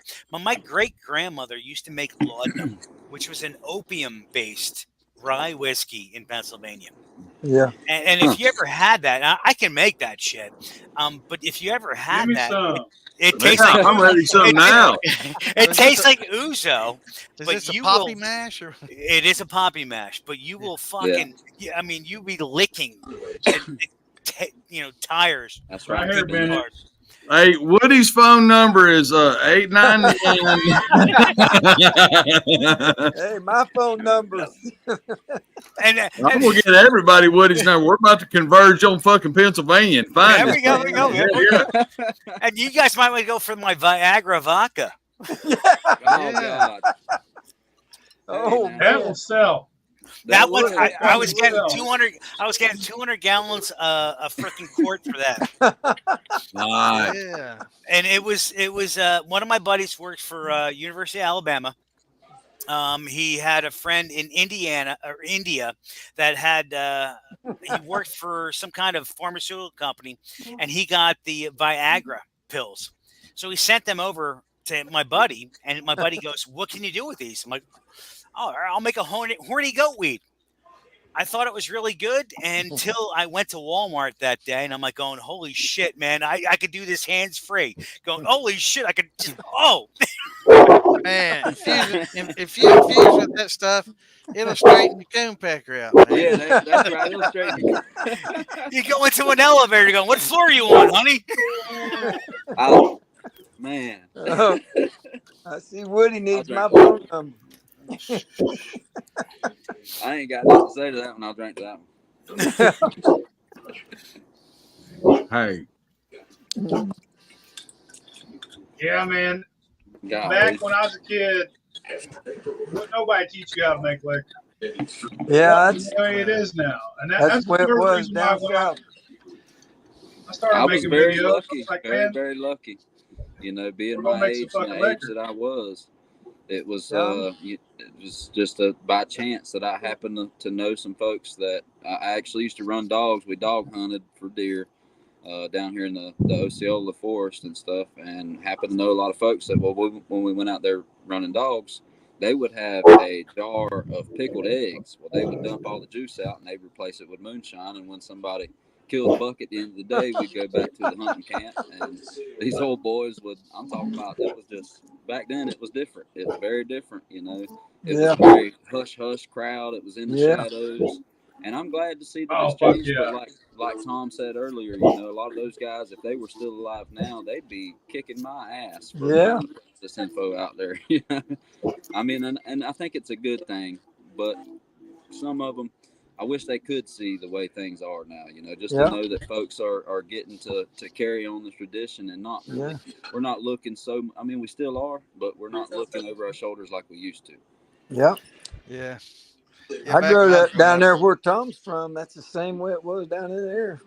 North Georgia. Yeah, they wouldn't tell you nothing. They wouldn't teach you nothing. I learned from Hell a no. Foxfire book, and I asked a few, and they as tight-lipped as could be, man. Yeah. It's an old drum. Well, and that's why I say we shouldn't turn anyone away, because, you know, some of the best shiners that I know, those guys didn't do it for generations. They didn't know people like I knew people, and those guys, they did like what you just said. They learned it out of a book and sat down and spent the time to teach them stuff. Yeah, you make a lot of mistakes. Figured it out.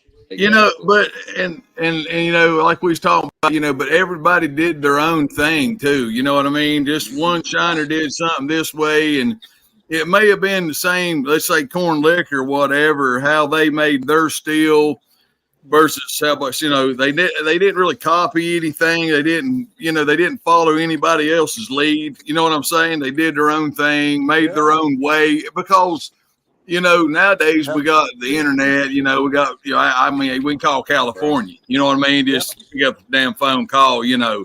And so, you know, if I need to know something, I can call over here, you know, but back then, man, it was just people did their own thing. They didn't copy other people's stuff because they didn't really know how to copy, because they didn't know if it was theirs or, you know, y'all understand what I'm trying to get out here, you know.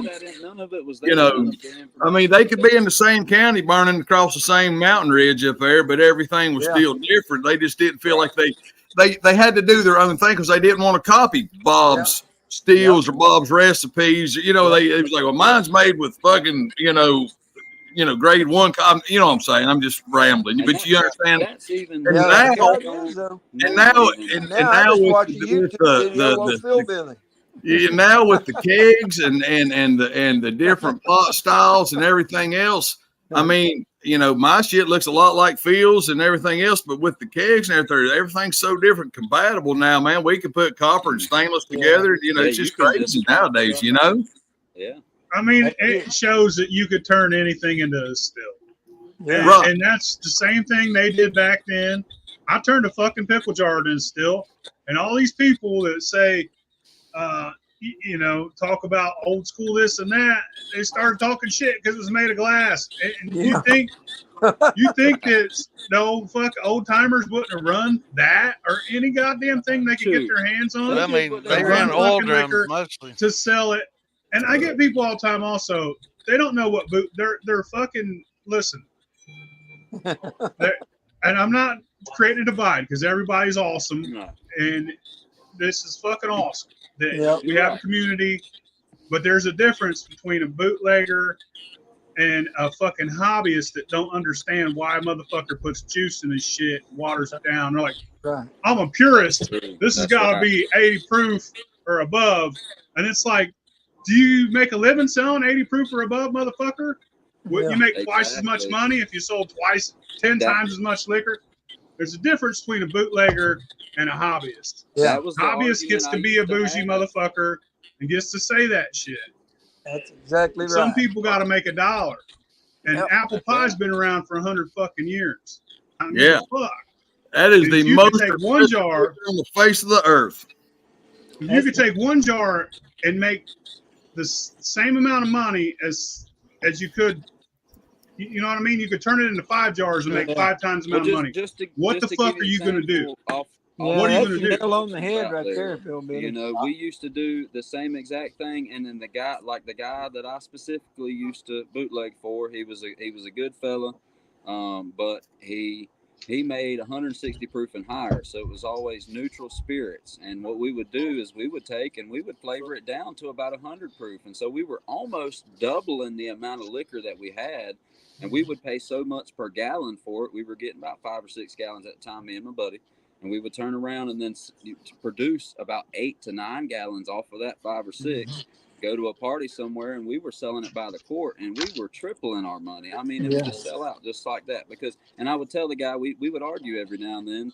And I wasn't trying to be disrespectful to him because he was an elder of mine. But he said, man, I don't want y'all flavoring that stuff down, and I want you to go out there and sell my product. But like I would tell them, I said, man, a lot of these young folks and a lot of people my age, they just don't want 180 proof stuff that's going to burn their gut up. They don't want something that's going to leave them hanging. Well, the difference is, were you selling it for him or were you delivering it for him? We were buying directly from him. I paid my hard. All right. Well, if you bought it from him, you do whatever the hell you want. Now, if you're delivering it, don't change the thing. But if you're buying it and reselling it, nothing like that. There you go. Well, here's the thing.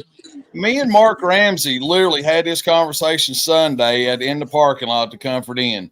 And it was the fact of once it leaves my hands and goes to your hands, it's now your liquor. Yeah. You know what I mean?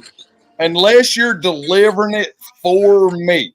You know what I mean? If you take this toward the fucking field for me, leave it alone. That's just friend on a friend. But if you're bootlegging 5, 6, 8, 10 gallons at a time, I'm handing you a bucket and you're driving off, that's your liquor once it's yours. You know what I mean? Exactly right. Some people might not think that's a lot, but man, if you get pulled over in the right state or in the right county, your ass is going to jail. Oh, you better know, buddy. So let me tell you something. You're number one motherfucking people that if you sell liquor, I'm saying if you sell liquor, no, you're right. Your number one client should be ladies. That's who drinks. They're gonna buy more liquor than any fucking dudes ever. Dude will buy a jar of liquor. It's 100 proof. He'll spend a week drinking that motherfucker. You get some girlfriends over here, dude. They're going to buy 7 fucking jars of every goddamn flavor. They're going to go fucking get shit-faced, hold each other's hair while they fucking puke up that sugar, and that's where it's at. y'all need to know, like, look, the people that talk shit, you need to know what a bootlegger is. And I've never met too many moonshiners that weren't also bootleggers. People do this It's all so they can make a fucking living. And if you gonna sell some shit, I'll sell you a jar of sugar any day of the week, baby. Right. Well, no, I'm just saying hypothetically. I'm just saying hypothetically. If you wanted to buy a jar of, hypothetically. Hey, so I just get tired of them comments like that's no longer moonshine. Bitch, I ran it through a fucking copper still. It's what I say it is. You're right. Hey, hypothetically, if somebody asked you for a jar of 190, I don't want to give somebody a jar of 190 because here's my thing about that. If I'm going to sell somebody something hypothetically, I don't want them to get so damn fucked up or kill themselves or whatever the situation might be. So they get so damn fucked up that the next day they go, damn, I ain't going to buy none of that shit for another 2 months. They ain't I drinking want them to come back to me 2 days later and say, damn, I got to get some more of that, brother. Yeah. I got No, to get the guys who's buying they want to make their own apple pie. Yeah, that's where I'm at. So hypothetically, if somebody asked you for a jar of 190, what the hell would you charge them? Because Everclear's cheap as fuck. Hey, you can make a fucking gallon, if not more, of apple pie with a good question. With a quart. That's my dilemma. So you got to think, it's not for sale, or I got to get at least $75 for it, motherfucker. Yeah, but they could buy fucking Everclear for $40 for a handle, for a half gallon. Yeah. Not the same. You can't call it moonshine if it's Everclear. They sure as fuck do. Well, I mean, I ain't saying it is, but they call it that. Well, they're going to have to drive to Indiana to get it, because it's the only motherfuckers that got 190 proof Everclear. Kentucky. You could get 150. You could get 150 proof here. They drive right over to Kentucky. It's fucking an hour and a half from us. Yeah. Well, Indiana's an hour and a half too, but. See, and it's hard down here where I'm at because we have, like locally over on the Florida side, they have the store-bought stuff in stores up to 110 proof. So, I mean, what do you do when, folks are sometimes satisfied with that? They're satisfied with going to the store and they got it in there for about 25 at tops, like $30. Well, you give them a sample of yours and ask them, say, drink the same amount of both 2 nights in a row and tell me how you feel in the morning. Because that's the difference right there. Well, that's how y'all see. I'm sipping on this big jar. This is some of my watermelon shine right here, or hypothetical watermelon distillated water right here. And I can guarantee you in the morning, I won't be hanging like a dog on the porch or anything like that. And that's the difference between. I quit buying all the store-bought stuff because when I was 19, 20 years old, and I wanted to get drunk all the time. I'd go to the store and I'd buy stuff, and you know what happened? I ended up with ulcers. But you make your own, or say if that's what you're into, you're able to make something like this. This stuff right here is 100 proof, and if you go to the store right now and buy Jack Daniels or anything that's 10% weaker than what I have right here, it's going to bite a whole lot harder that night when you drink it and the next day. And that's kind of how I got into it. I grew up around it, and it's something that it kind of brings people together. I think there's room for every which way. I don't dog anybody. That's what gets me. Is like, I'm not saying that anybody's way, or if you just want to fuck with white liquor, and that's what we used to call it, white liquor. If you want to just fuck with white liquor, fine. But don't talk shit about my apple pie. Don't talk shit about my fucking legacy, peach cobbler. Let it be your legacy. Hey, now I guess I have tasted a few flavors that weren't that great, but dude, 90% of the jars you hand me, Phil, are fucking killer. Now it ain't my flavor. I don't like sugar, but they're damn good. So hey, Salmon. I mean, when you say there ain't sugar, are they adding sugar back and you taste that? Is that what you're talking about? They're sweet. Oh hell yeah! When Phil makes a flavor, it's sweet as fuck. I mean, it's post flavored. It's a diabetes, baby. That's what fucking people like. But he don't try to sell it. He don't feed those candidas, man. So, He don't.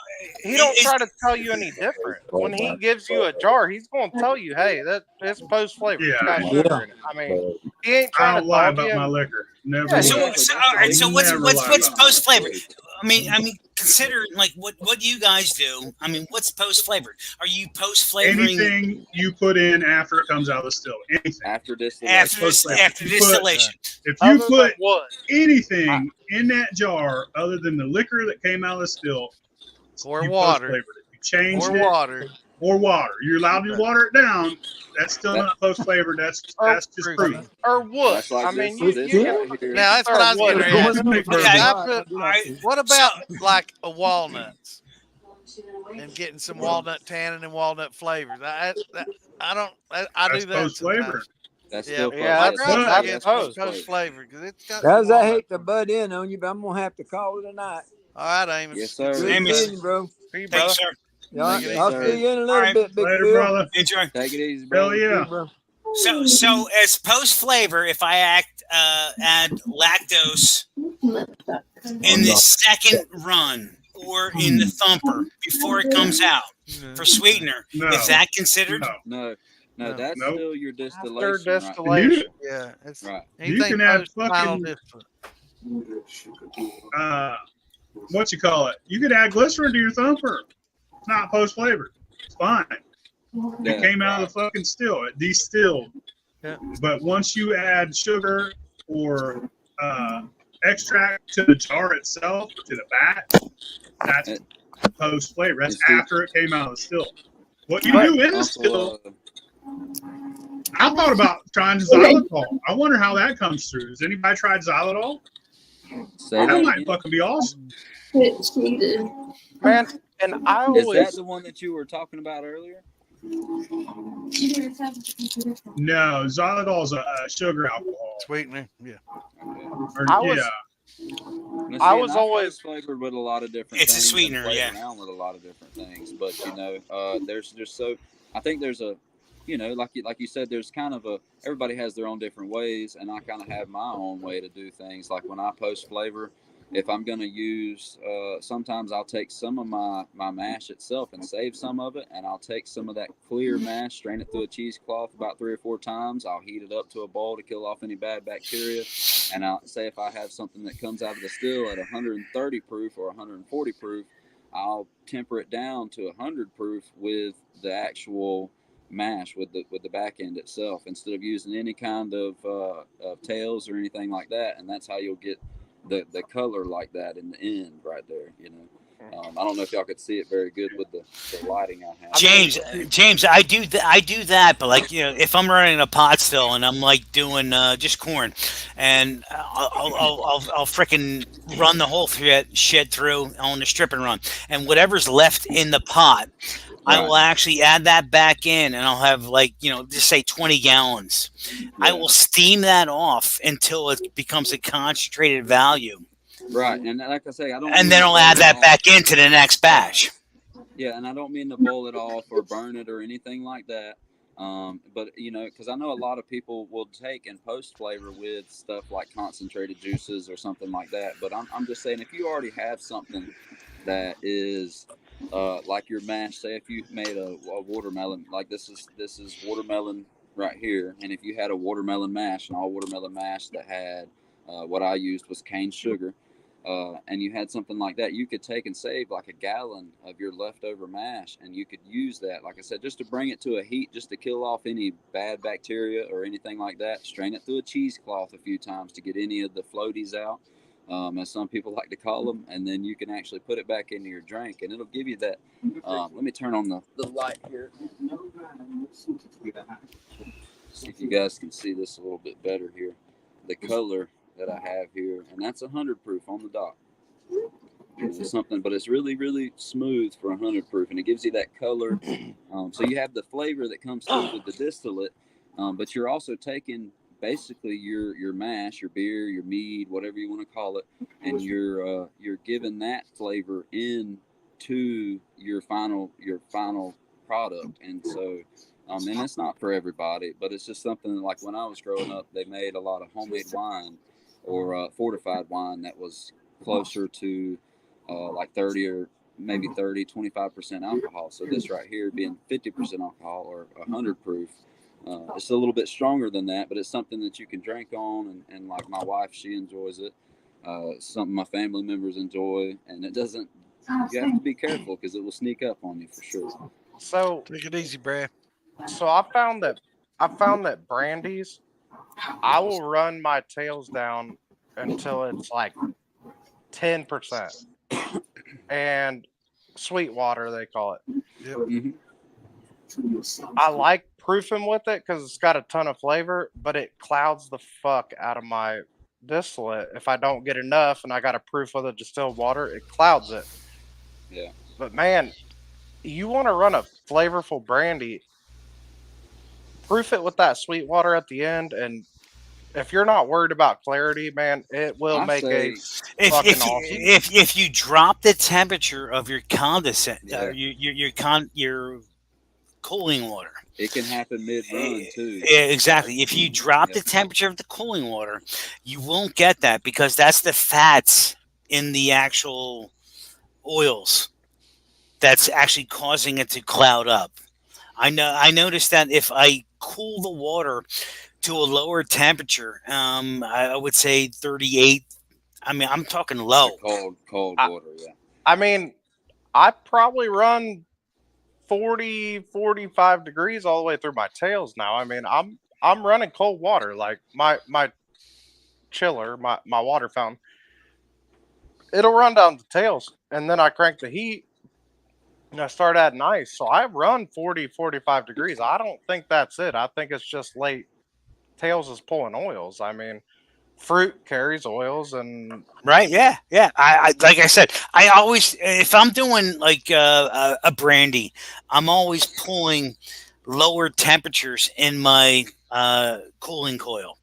I'm like I said, I'm pulling it off my pull, and I'm running it off 36 to 38 degrees on my brandies, and it's I do what they call a Lebanese Arak, which is an anise based.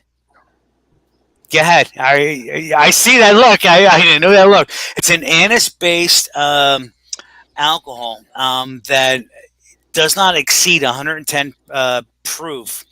But when you do it, if you do it below 36 degrees cooling temperature, you can run it longer and produce larger amounts, so that when they add water to it, or the Lebanese add water to it with sugar, it actually milks up, is what they call it. It's like looshing. It's saponifying. It's just the fat saponifying. Exactly. Is that something like what happens? Is it? I want to say it's Everclear, and you do the dilution of it. Is that basically the same thing? It's they coming out. Yeah. It's essentially the oil separating they from call them fusel oils. Yeah. Right, from the alcohol, right. Mm-hmm. Okay. So, and that's why I say this stuff right here is always good to, because I can share a little bit, but I can always receive a whole lot. And I think a lot of people that are watching or following along you can affect the flavor that way pretty heavily as well. That's why I was just talking to, who was it? Was talking about, Jeremy was just talking about drinking my grappa. It's 130 proof. I ran a deflagmator, and I compressed tails into it and compressed a lot of the oils, into the grappa, which gives it the flavor. I mean, there's a lot of those oils carry a lot of good flavors with them, and I get below 130 proof, and it'll cloud the hell right up, man. That's why, and it's great. Pour it over ice cube. You pour you a shot, drop you an ice cube in there, and let it milk up and drink it, man. Those oils come out and loosh. It's just like absinthe. I've done a little bit of like what he was talking about, where I've run it down into my tails before. I don't always run it all the way down, man. What's the use in making a mash to 10, 12%? and then stopping at 80 or 90 in your distillation and throwing away the rest of the alcohol. Right. Because Yeah, there's 'cause so you're much just alcohol wasting- left. I mean, you know, There's more if you're- left if than what you're- you started with, still in there. Yeah, you know, and if you're not gonna, unless you're just drinking it for yourself, and it's all, like I said, hypothetical and all, unless you're just drinking it for yourself, if you were trying to have some kind of a customer base or anything like that, you would definitely want to get as much out of your product as you can, because you don't Even want to for go yourself. and spend $50 or however much on sugar and this and that, and then only make there's $50. good alcohol in those tails, man. Even for Exactly, yourself. exactly. Once you rerun them, that's ethanol's ethanol. Yeah, and so see, and you I will do get that that a lot. ethanol out the next time you run it. I usually go I from tell about you- 30 down with my tails, and I'll save them all, and then I'll run them in, say, another batch that's the same flavor or something Put them like in your that. 'cause thumper. you're- They're great. Yeah. Right. I can save everything and run it again, man. Yeah. Yeah, we used to love the just be thumpers with it. useful, That's what. useful of everything you got, and that's I kind of connects to. I take all my tails and I run them through my column still, and I turn them into 190. That's my everything I make that's flavored is tails ran through my column. It's one I make 190, and I got the idea for my column from Phil. That toxic water, the glass column. I love the fuck out of that glass column, so I Is built that up. the one that's got the couple different levels to it all the way up? I mean, it's got a D flag in the top, and he runs those ceramic beads. Yes, and I it. haven't seen that one yet. I mean, dude. I mean, this is literally an exact replica of the glass column, but it's all copper. I saw him run it, and I'm like, God damn, if he can run 190, I can run 190. So I made an all copper version. Oh man, it's JL PhilBilly post that link for you there. It's the exact dude. But listen, I would much rather run the glass one because that thing's badass, and you can watch it drip through them beads and stuff. It's cool as fuck. Yeah. What's on top? It's a 2.5, and then at 45's down. I run my brandy through this too. I'll pack the column with dehydrated fruit, and then I got it from Bence. John Bence told me, he said 45 your Lin arm. He said that it pulls more flavor, and I've ran thumpers and I've ran this. I would rather run this with dehydrated fruit than my thumper. I think I get more true flavor than with the thumper. Now, with my peach, I took Easy's triple infused peach. I can't remember what the video is called, but I did it basically the same way he did. It made a damn good peach, but it tastes like artificial peach. My blackberries it's a true blackberry flavor all the way through. I think the peach gives a. I wonder if that's just because it's so strong. It kind of like concentrated that. It's maybe like you said, like the peach has some kind of. It's so much sugar content itself. I think it tastes like peach tops. I mean that was what I infused with. That's what he infused with. Brings a boatload of flavor. I love it, but it tastes like peach tops. Hey y'all, what's going on? I gotta jump out of here. I'm gonna leave it running. Tom's gonna run the shit. Tom, I was trying to pop on me and pat you on the back. Hanging out, brother. As long as that's fine with y'all. add the comments to the screen. Keep out. I got you, bro. I jumped in here to hang get out with you another time, bro. You know I love you, baby. Appreciate it, man. I gotta go. My daughter wants a room back. Damn.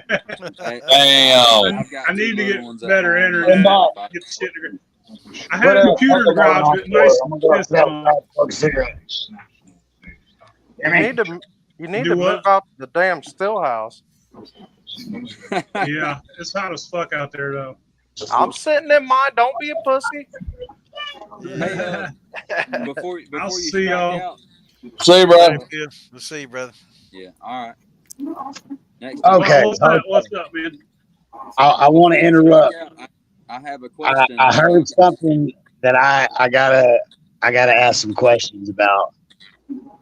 You're proofing down your final product with a mash, right? Right. And I That's mean, this out. is That's something. outlaw.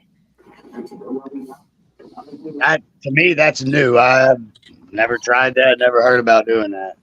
Now this is So, post I've heard flavoring people only. do Now, that before. don't get me and wrong. This isn't all the time. Some folks want a clear product, and I get that. And I have personally myself in the past too. But that's like I had the light on earlier a little bit better. But like this here, you're just giving it basically like, say if you've ever had any homemade wine that you made yourself without distilling it or anything like that, and you know what the flavor of that is. If you've made some good homemade wine, it's pretty good stuff, especially blackberry or anything like that. well, Now you could, since you could said kinda, that, right. I've got one working right now, and Well, see, and it's kind of the same thing. If my you're goal basically is making to fortified wine, if you go into the well, store and you buy wine right now, you're not going to find anything stronger than maybe 25%. So, what the sure. old timers that I grew up around, they would make what they called homemade blackberry wine was really the biggest seller back in the day. And so what they would do was they'd get a bunch of blackberries and sugar and whatever their mash bill was, and they made Yeah. this shine. Well, they would Yeah. hold back some of their mash and strain it off, boil it off, get all the bad, bacteria out, and then they'd add enough back together. And see, a lot of times their stuff was coming out about 140 proof, so they still had flavor. It wasn't a neutral spirit quite yet. And then they took and added that mash post distillate back into their spirit, I mean, and to get that color or I'm a something sucker like for that. clear. I'm a sucker Yeah. for clear, but like y'all were saying earlier, cutting it with stuff, post flavoring it, dude, that's where the money's at. You don't give nobody a high ass jar and screw yourself out of money. We were just talking. We was just talking about 190, dude. I can turn a quart of 190 into a gallon. Damn straight. Yeah, absolutely. You cut that 190 down to fucking 130 and make a gallon of fucking orange dreamsicle. You know what I'm saying? That's where Phil talks. That's where Phil talks about the difference of a distiller and a bootlegger. If you're both, you're making flavors, because that's what the fuck Right. everybody wants, dude. Yeah, you ain't just if hell, that's just any good businessman. If you Yeah, man, you know you're a sellout, brother. You know it's what you're doing. That's what they tell you. That's what they tell you. Hey, JL, I'll call you tomorrow and tell you that's a fucking bad joke, dude. That was on me and Phil earlier. I'll let you know all about that shit. That's funnier than shit. I think I know where that came from. Yeah. Fucking Santa knows where that came from. Yeah. This isn't Phil's recipe, but this is Mama Bear sweet tea with fucking 60 proof. Nice. Hey, you got a picture of your combo unit? Everybody has a preference. Hey, let's probably the best. Yeah, where's your steel at? You gotta. Can you show everybody what you're running? It's not where I live with my kids. I was just asking. I was going to tell her. I don't know if everybody's seen it. You know, badass. Badass. Hey, I've done a lot of sweet tea, but Damon, that syrup shit he uses, that makes a good damn sweet tea, and it's easy as fuck, dude. Oh yeah. I was making like a concentrate. I was making it from bags, like a concentrated. We used to can concentrated sweet tea. Like, you just make a quart and you can make a gallon with it, pour it in. So I was making that, but then I tasted his shit and I'm like, God damn, I'm putting all this work in, and his shit, it tastes better than mine. It comes out of a jug. Yeah. Just mix it with X number of fucking parts of water and shake the shit out of it. Yeah, dude. I think Tom's seen what I shared about how to make your own cane syrups and cane molasses and stuff. Yeah, that's what I'm curious about. Yeah, that right there. I grew up with my family, and this is going back before this is back to the 1800s. was making cane syrups in a small little county out of Georgia, and I grew up on the farm with them, and we did it the old-fashioned way. We would squeeze press. We had a tractor that would run this belt that would squeeze press. They had some gears that would squeeze press the cane stalks themselves and squeeze the juice out, and then we took that juice and boiled it off in a big old pot, and it was the same big pot that we skinned hogs out of, So it was old-fashioned, and I tried to share that so that folks can take that knowledge of how to make the cane syrup. It's not just knowledge about how to make cane syrup and cane molasses. If you're in this group, or if you're following this video or watching this, you're definitely the type of person that knows what you might want to do with cane syrup or cane molasses. So you can take and make your own and not have to go spend. Yeah, you can go $18 a gallon and get you a gallon of molasses. Or I talked to some guys over in Louisiana, and they do a lot of they press the cane and they make like a cane molasses. And I'm trying to work out something where I can get me about 50 pounds. Or, oh man, you won't regret it. It makes some of the finest liquor there is. I've always that's just my personal opinion. The folks and the old timers I grew up around, they were kind of against granulated sugar, and I'm not knocking anything, but a lot of their recipes was only cane sugar. You were not allowed to use anything else but cane sugar. So I've kind of expanded on that myself. And any of you guys that run rum, if you want to run, I needed to talk to PhilBilly about that. I'm running. I've never all the cane syrup stuff and all the cane sugar stuff I've done. As crazy as it is, I've never done a run of rum. I grew up doing all the corn liquor and stuff. And right now, I think it might have been Tom that told me I needed to talk to PhilBilly because I'm doing a chocolate chip cookie rum. Oh, I can't do the crazy. I can't do the crazy flavors, but I will tell you, Phil calls me for rum. I tell you who I would call for rum, and it's just my opinion, would be Third Coast Pro. With my chocolate chip cookies, it's gonna have Third Coast and Pro has made this fucking rum that goes down like water. Listen, it's like now I thought chocolate chip cookies was something you ate and smoked. I've never heard of drinking it. No, that's Girl Scout. Here's the deal. That's right. Here's how this happened. My wife, she works at a local little country store, and she cooks and does all this and that. So she had a lot of leftover baking stuff, and being a resourceful guy that I am, I said, well, I'm gonna take some of this and do something with it, And recycle. I just did what I did. But my question is with the cookies, because they have dairy products in them.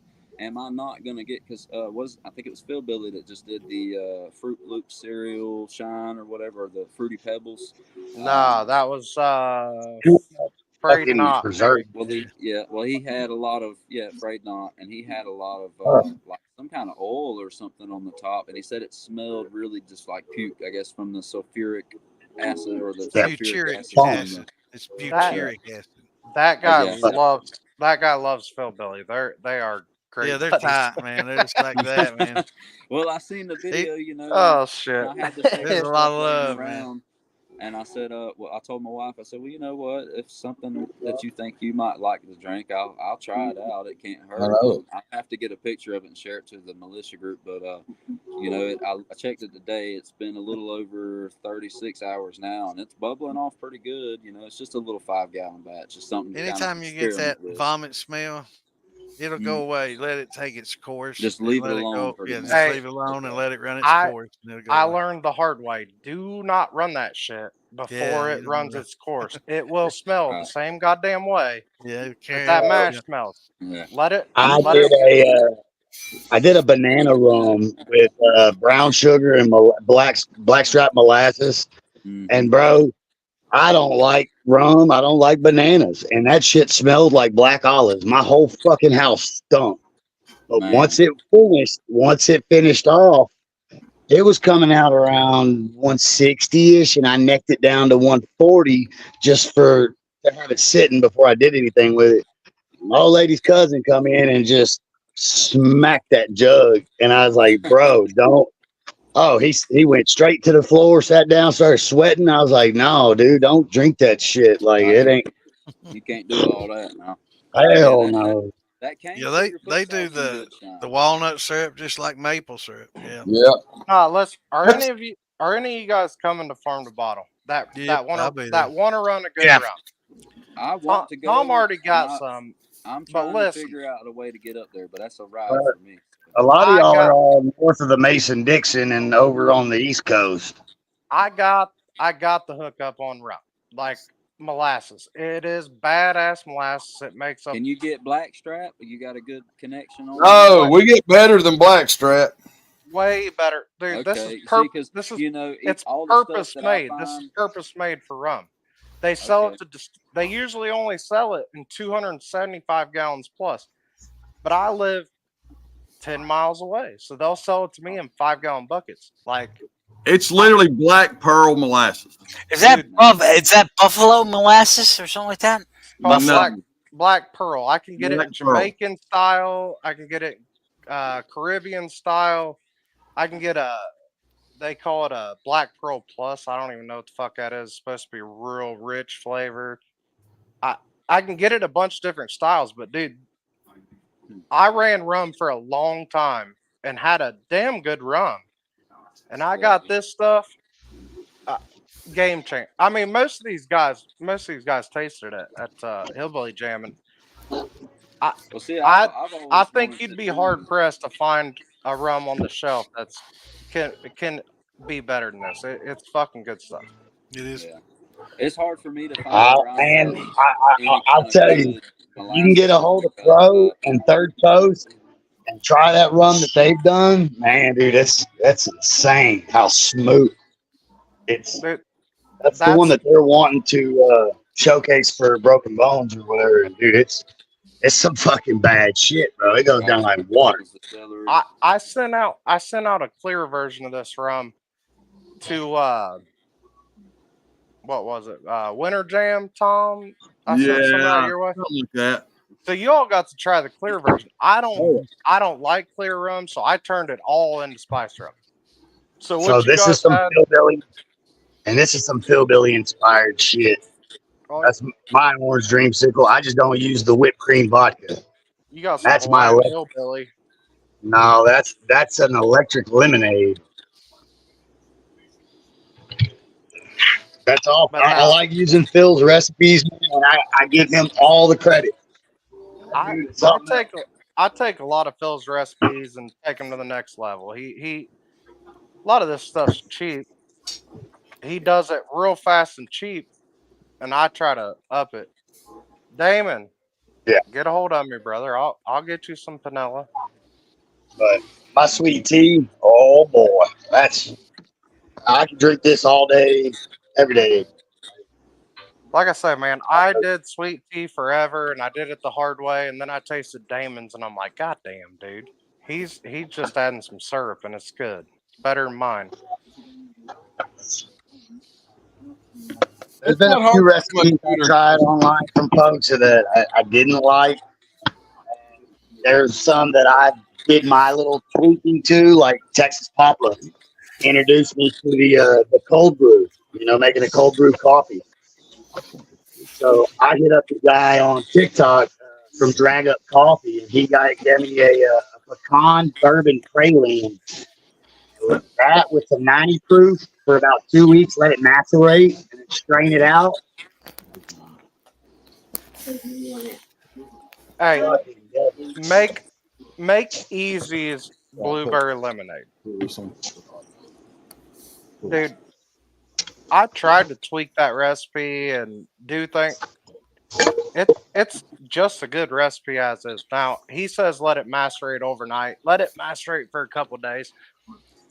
Dude, well, kind of to go on what y'all were talking about earlier, about just having cloudy distillate and kind of going into your tails and stuff. I think if you're gonna post flavor and all that stuff, anyways, it really is not that big of a deal because like we were talking about, we're not really in clean your tails up a little bit. Anymore. We're in 2024, and there's a lot of people that like this guy was saying. We have a lot of people that just don't want 160 plus proof corn liquor anymore. They want something that tastes good that they can drink with their old lady or with their girlfriends or whatever the situation is. So. Listen, dude, the tails that I put into that peach lemonade, I'll drink that jar right now. I mean, Oh, I hell got yeah. half a jar. It tastes great. It's not tails, but Yeah. it started clouding up. And if I'm gonna hand somebody a clear jar, it's going to be a clear jar. I'm not gonna Well, hand somebody a cloudy ass jar. I'm just not gonna do that. Absolutely.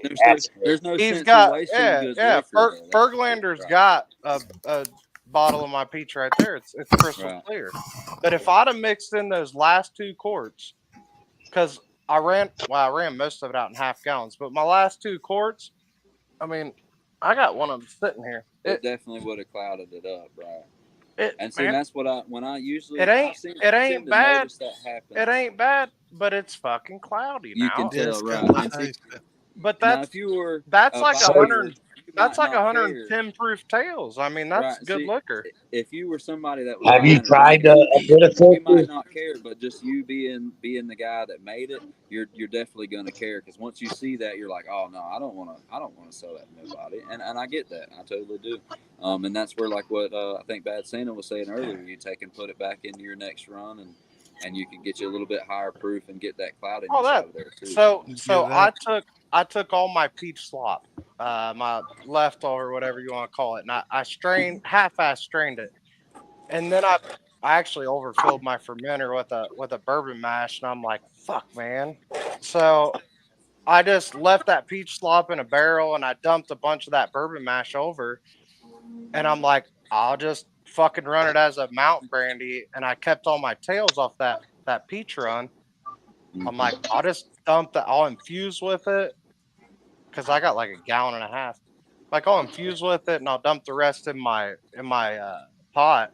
So it ain't going to waste. I ain't worried about Right. it. Yeah. Nothing goes to waste, and that's the kind of thing. If you're really, and that's what you were talking about earlier with the difference between somebody that is just a hobbyist, and you don't want to knock the hobbyist away, because that guy in a couple years might be the next big. He might have a distillery for himself, But there is a difference between guys that are just hobbies, doing it for out of their kitchen or something like that, and then there's the guys that still doing it out there in the woods. That's even if they've only got a 5 or 10 gallon pot, they might run that joker all night and produce what they can, So it's still it's a big tradition, and there's just a whole range of people that are coming together. As far as like right now in the world, if it was 1924, you just wouldn't see this, because that was Prohibition era, and you see that the way that times have changed now. So it's kind of good to be able to do like what we're doing now, and you have folks that are tuning in, and they're not so worried about looking over their shoulder because revenue man is coming down the road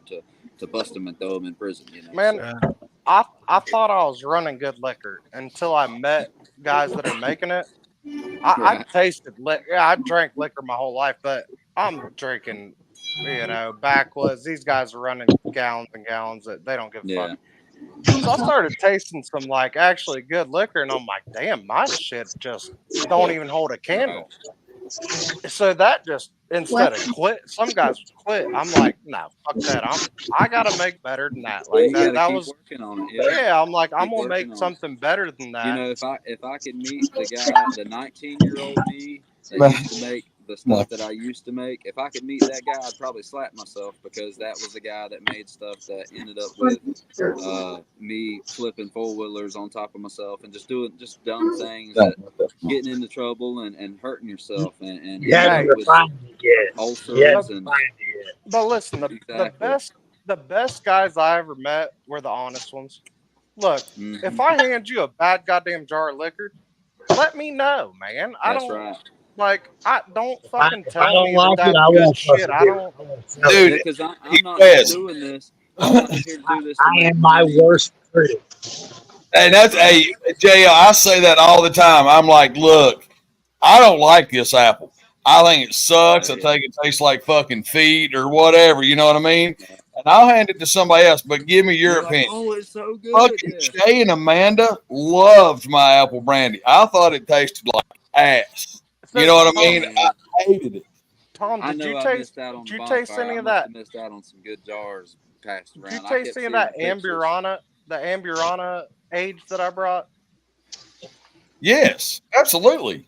I I don't like it at all. I don't like the Ambriana wood. I don't like it. I've done 2 runs with it. I did my red, white, and blue. It's probably the smoothest, best corn liquor I've ever done. I put it on it. I put it on. I've been drinking. I've been drinking it all night. But anyway, I put it on Ambriana. I don't like it, but I take it places. That's like where being your best critic or your worst critic's great, but everybody's taste is different. I knew the base liquor was good, so I took it out to farm to bottle. I took it out to the jam, dude. 90% of the people are like, "This shit is bomb," and I'm like, "I'm glad you like it because I don't." I'm not a big fan of it.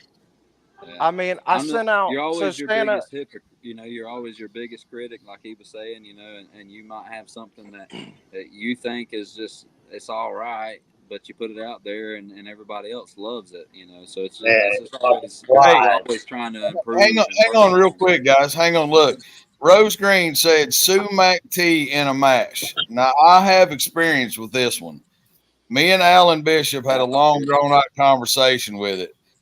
It's such a high citric acid on the berry itself. That white is essentially like a citric acid, and it's so hard to ferment. They do make a yeast that will push through it, but it's just like fermenting fucking lemons, dude. It's just hard to do. But yes, you can make sumac liquor. You can. Absolutely. And I want to add to CB who's talking about, going out into the wild and getting a lot of different things. Be really careful about tree barks because there's a lot of toxic tree barks, and be sure of the berries that you get and use because there's a lot of toxic stuff out there. It might not kill you, but it can definitely hurt some organs and make you sick as shit. So most of that stuff makes fuel. Harvested wild juniper berries, and the white powdery substance on them juniper berries is a wild yeast. And he cultivated his own wild yeast from this juniper berry.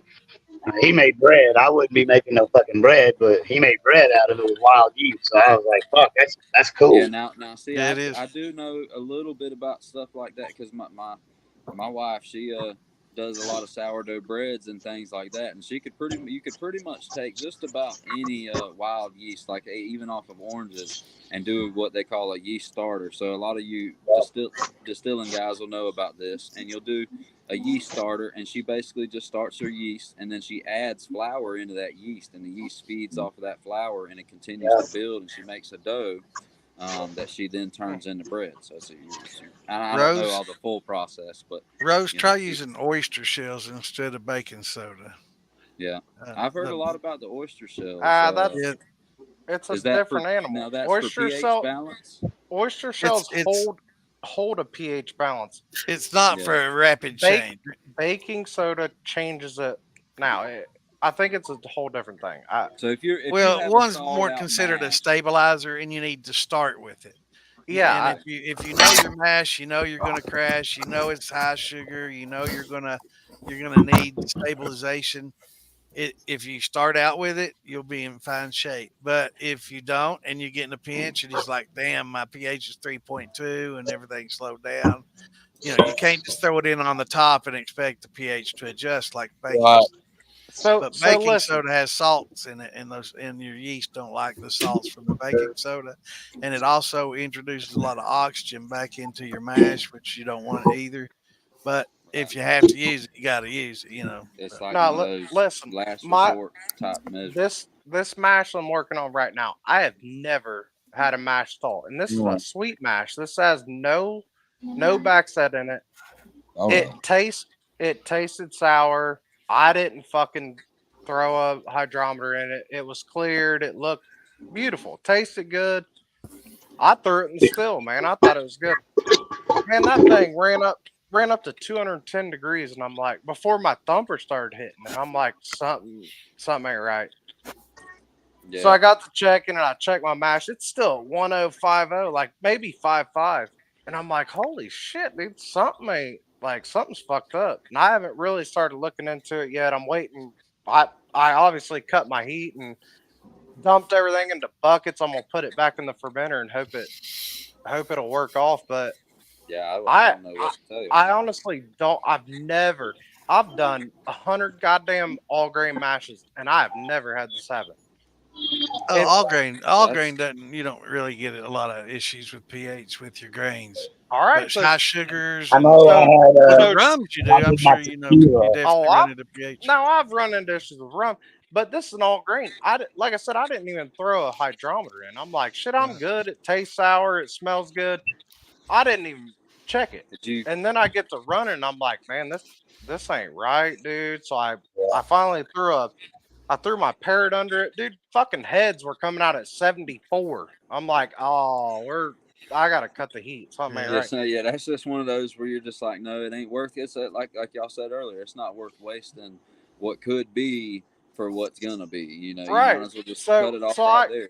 I cut it, and I'm like, actually, I called Easy, and I'm like, hey, dude, I've never had this happen. I said, what do you think about cutting the heat, letting it cool, dumping it back in the fermenter? And he's like, I don't see why that would be a problem. Right. So that's what I'm gonna do. But all grain sweet run, first run, dude, threw a fucking half a pound of daty at it. Like, I have no idea what happened.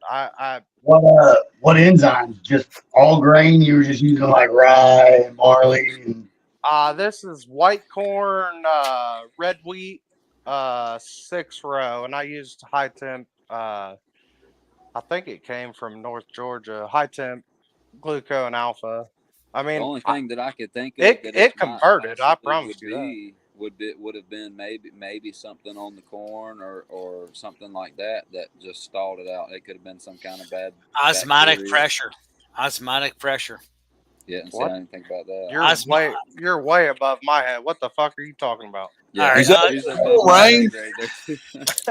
right. Osmotic pressure. Okay, your cellular structure is your yeast has so much water molecules in it, and your outside mash water has. Put it this way. All right, your outside water is higher salt than the yeast molecules. So this salt actually makes the yeast compress. That's one way of doing it. Another way of doing it is you have too much. What the hell is it called? Oh God, I know it. The term. So, I mean, I kind of see where you're getting at, but dude, this thing built a 10-inch cap. I mean, a solid ass cap, and ran hard as shit for like 3 days, and dropped the cap and cleared. It's just too much pressure on the outside of your yeast versus inside. It has to be an equilibrium on both sides, that your yeast is at a balance with your mash, so it absorbs at a constant rate, that it will fluctuate, so to speak. So it actually absorbs the sugar at a constant rate. If it's too much sugar on the outside, it actually causes your yeast molecules to actually collapse. If it's just too much for your yeast to handle. See, that's the kind of thing that I need. I need that. That means you should split that wash in half. You know what I'm saying? Take some of that, cut your mash in half, add a little bit more water. Exactly. And blow some more oxygen into it. If you blow more oxygen into it, it actually evens it out, and your yeast can actually thrive. It was all. I mean, it was only at a 7.5. I'm not going to cut it back. I mean, I've had yeast collapse at like a 1.05. It's just too much pressure at a certain density of sugar, and versus your yeast concentration. Your yeast has, whatever yeast you're using, can only absorb so many alcohol molecules per parts per million. And if it's too many parts per million, that yeast molecule will actually collapse and will not actually ferment your alcohol. That's why you use the 1-to-1-to-1 ratio. Right. What kills me is I've run this exact same mash 20 times with a different corn and never. That's why I didn't even drop a damn hydrometer into it. I mean, could be a starch content. I've never had this. So it was with a different corn that you run it with in the past? It's a different corn. That's the only change. That's the only change. Kind of goes back to what I was saying. It's a density of your sugar molecules, or your glucose molecules per gallon per yeast molecule.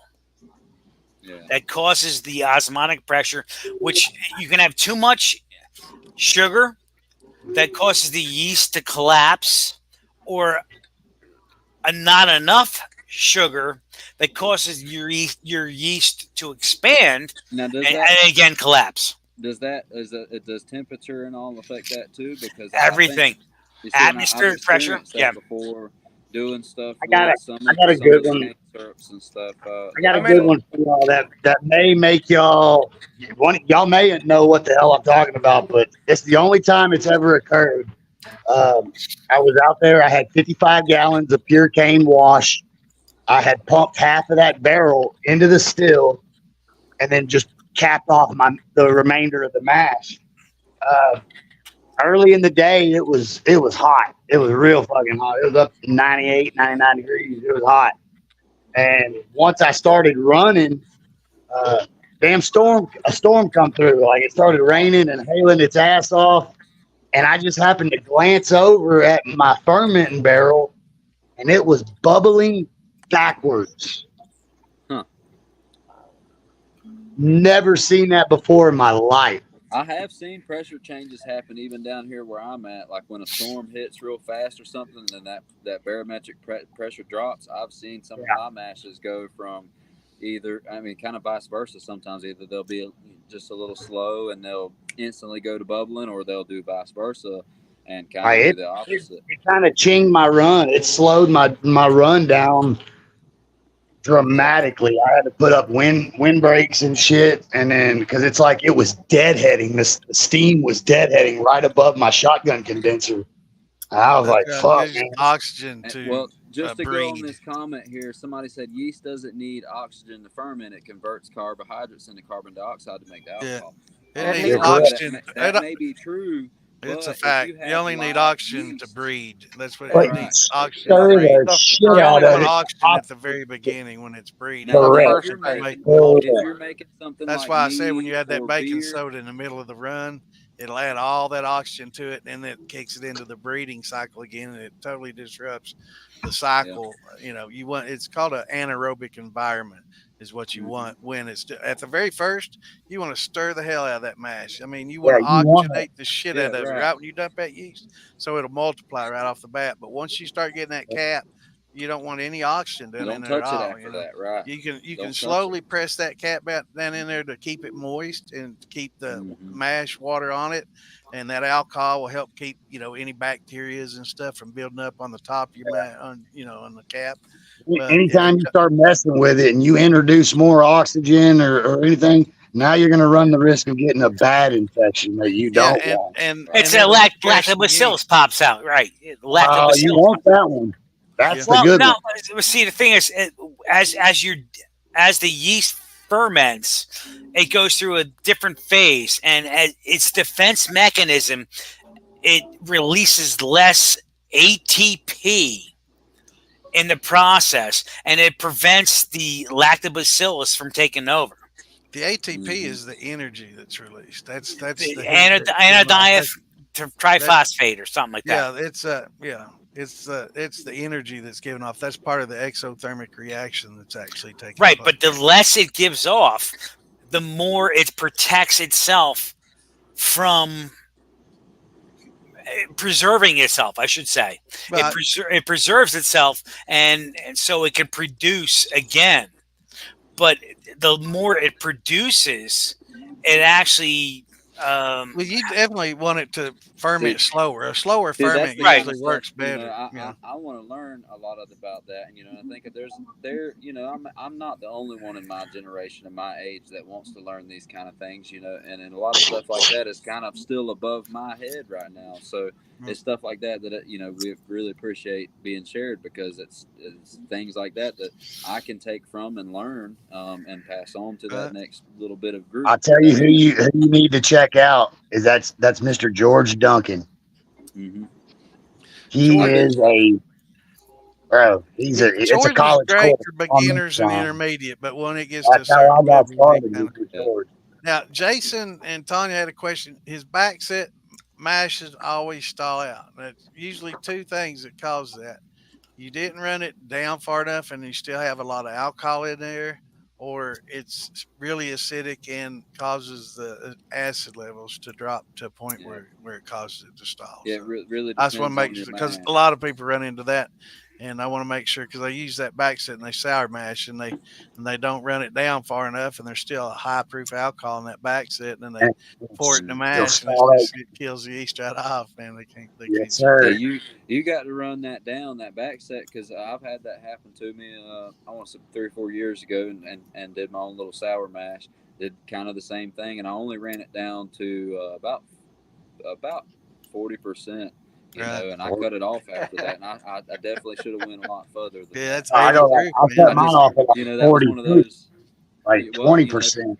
Well, to go on what he was saying, my sour mash that I put into the next batch, it stalled out and it wasted. And well, I won't say wasted. I still got something out of it, but it wasn't what I wanted. It stalled out, and I didn't want to add more yeast in at that point to throw the flavor off anymore. So, I just ran what I had, and it was one of those learning experiences. So, yeah, use that backset to adjust your pH. To lower it. When you start out with your sour mash on this next run, don't just dump all the backset that you've got into it and just start over again. Just use that to lower it, get your pH lowered, add your water, your sugar, and then use that backset 30%, right? Yeah.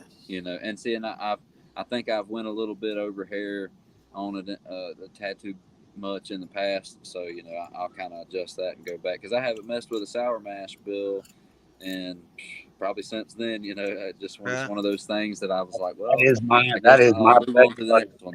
Corn, sugar, water, bro. It's the easiest.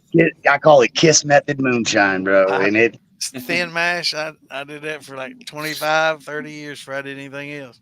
Yeah. Pure corn sugar, and cracked corn from the feed store, little daty and high temp enzymes. You're in there, buddy. Yep.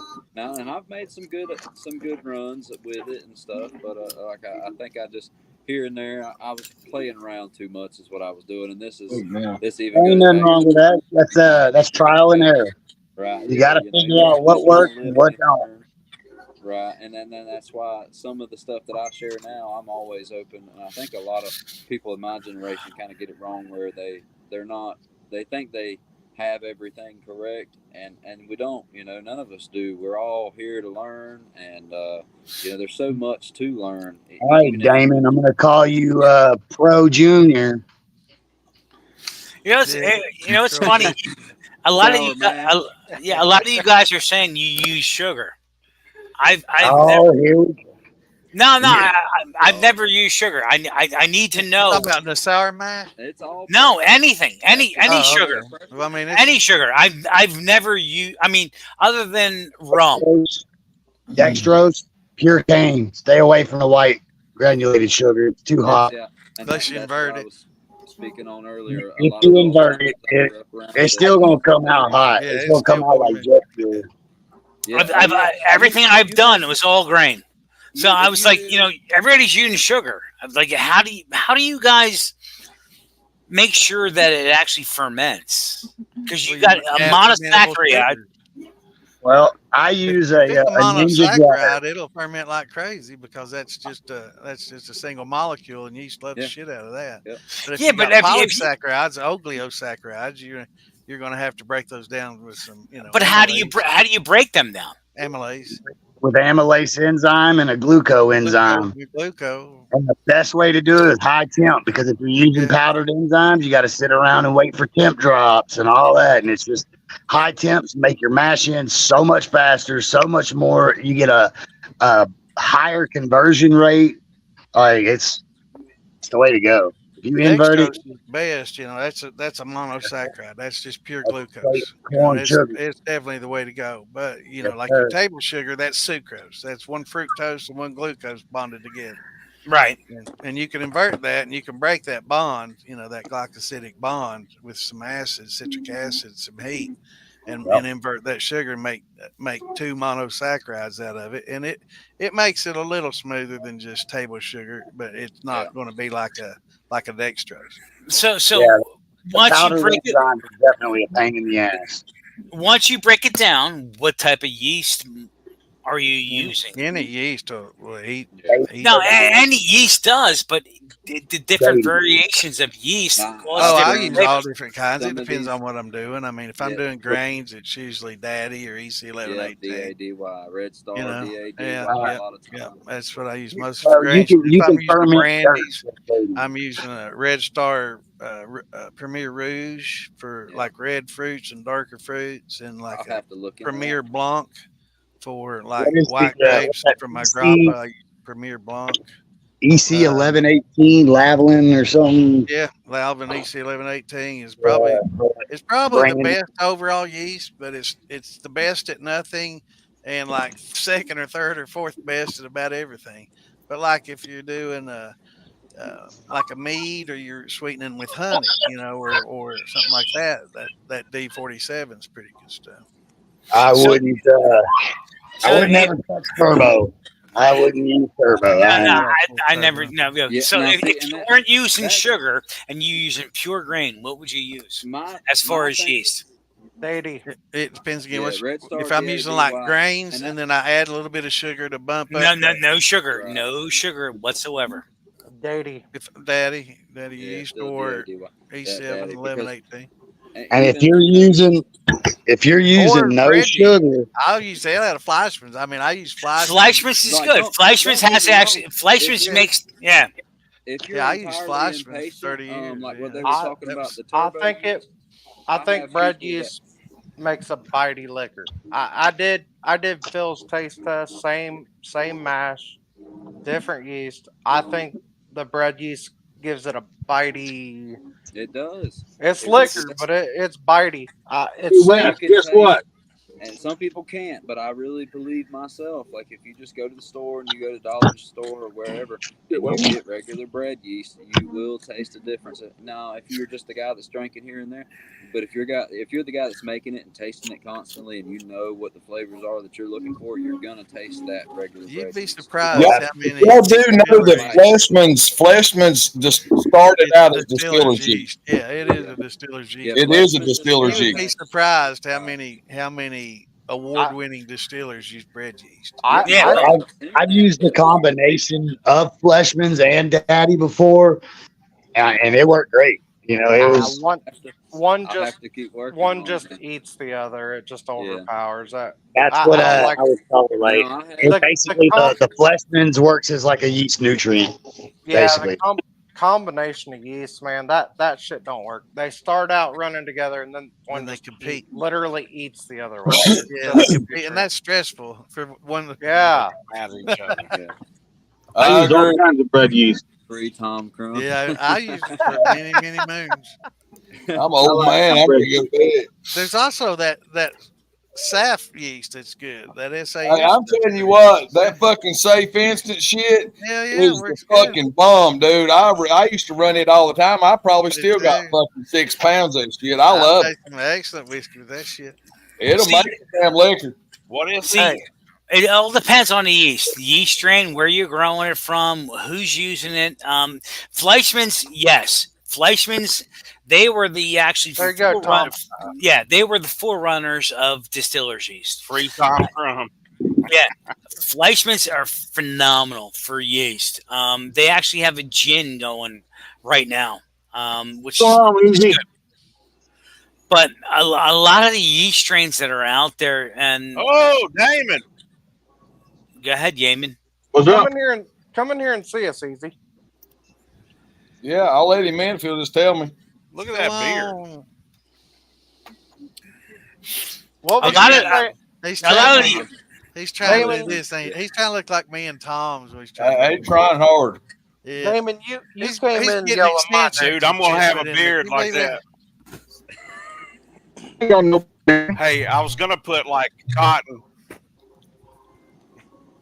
Earlier when he had all that plastic stuff on him, That doesn't work. he was at the hairdresser getting extensions and bleaching is what it was.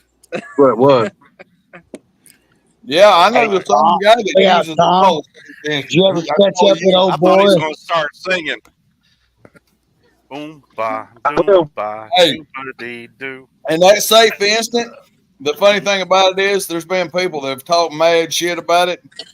But if you know, you know, there's been people, it's actually one fucking master distiller using the same fucking yeast. So I will use the safe instant before yeah. I'll use Fleshman. And what's that? What's that yeast that they use? safe instant is SAF, then I've never N even stamp. used the same. I've never used that. Now I've used the Fleshmans and stuff in the past, and don't get me wrong, it's not that I didn't like the taste or anything. It's I did notice that it seems like it has a little bit of a little bit more peppery bite to it almost, you know. But it's not something that overpowers anything or anything like that. Watch out, there's somebody in there. Depends on what your spirit Sorry, is. They have that safe instant at Gordon Feed. Yeah. Gordon Food Gordon Services. Food? Yeah, that's where I get it. Hey, Crummy, did you ever settle up with your buddy Mr. John or whatever the hell his name was? Yeah. Speaking of that, dude, he reared his little fucking night, bro.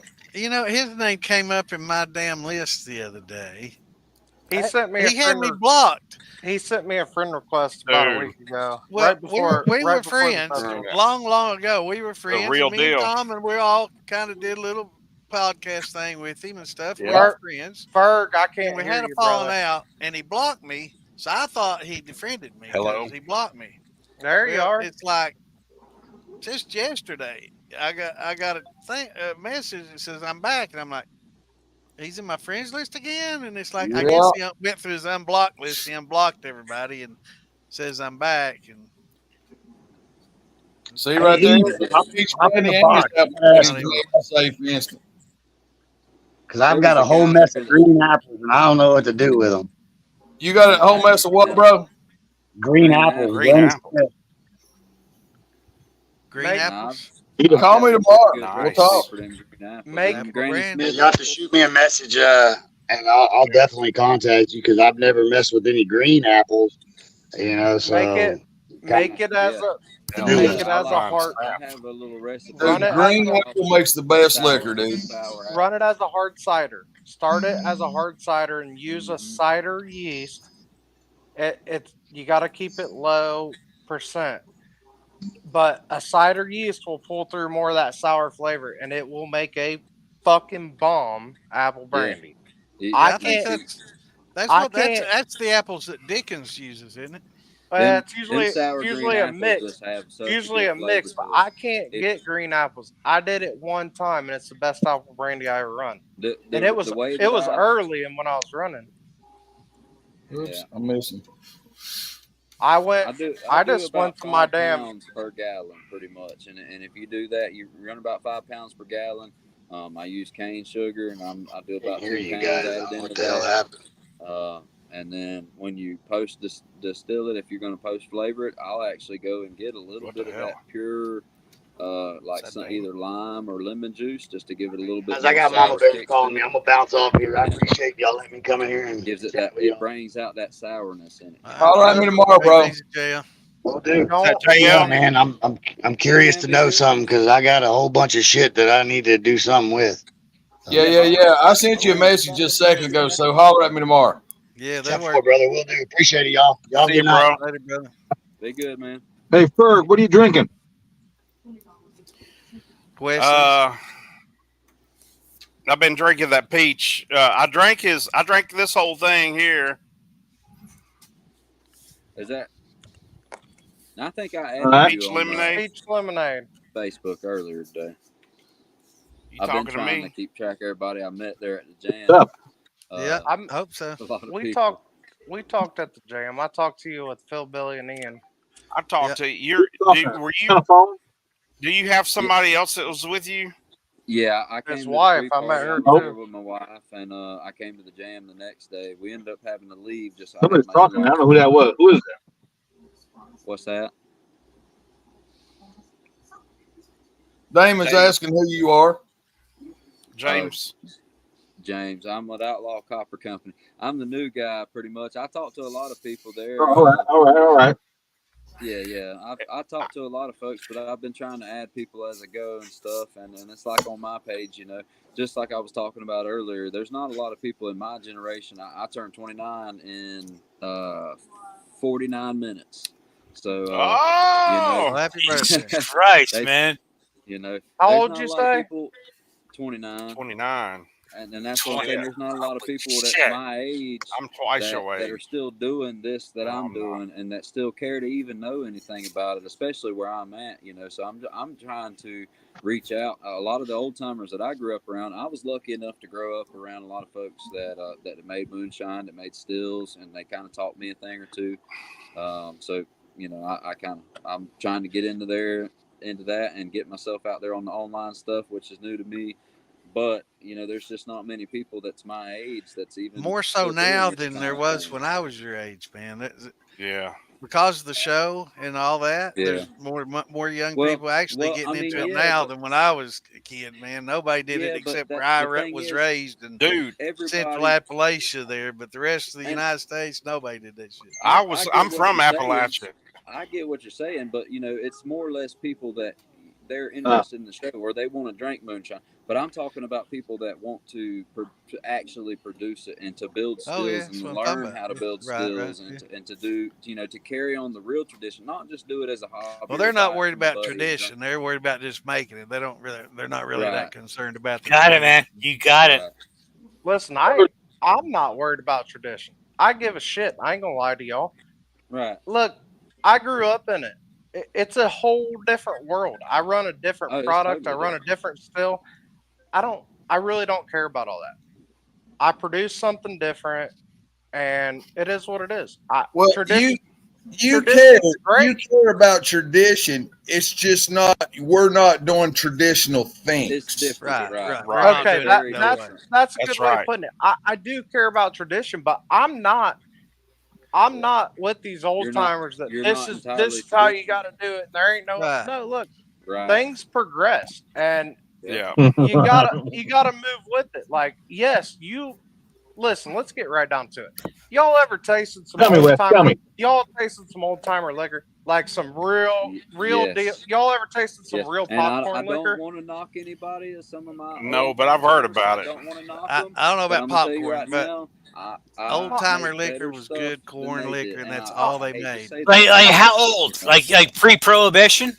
I'm talking about old timers all the way back to 1960s. Has anybody tasted real popcorn liquor? Tom has. I have. Was a cane syrup farmer, and he. I'd like to. I Listen was here. raised around him. That liquor, it ain't good. It's fucking corn liquor, but it's not good. Listen, it is not good liquor. It is a sugar liquor. It was sugar and cornmeal, wasn't it? Damon tasted it. It's the best run liquor you ever had. Damon tasted it the same time I did. Damon, was it good? No, terrible. No, it's liquor. You can drink it, but it ain't. That's right. It ain't no corn liquor I'd ever hand you guys a jar of. I'm telling y'all right now, I know too many people that actually knew him by name, that actually run liquor with him and everything else, and they will flat out tell you he made liquor to sell. I'm not knocking him at all. None of us would be sitting here without him. Okay, it worked for him. He made liquor hot, fast, and ready to sell. Period. He was all about making a dollar. That's where the difference is in traditional or heritage, whatever the fuck you want to call it. Back then, it was to fucking feed your family. Right now, we don't have to use it to feed our family. That's why we all chase flavor. You know what I mean? And that's just what it is. I'm not knocking nobody. I'm just telling the truth. Listen, if I get a run that tastes like popcorn liquor, I'm gonna dump the whole run in my tails bucket. Like I would never let any of y'all taste that.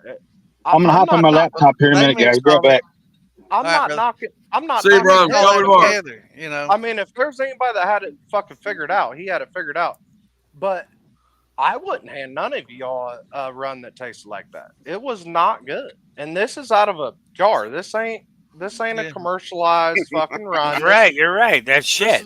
This is a real run of popcorn liquor. Like, nah. That's right, Big E's. That goes right. That's right. Fucking Easy's dead straight right there. Yeah, man. Hey, I watched. I'm gonna tell you, I watched their videos, and that's what got me like feeling like I could do this shit.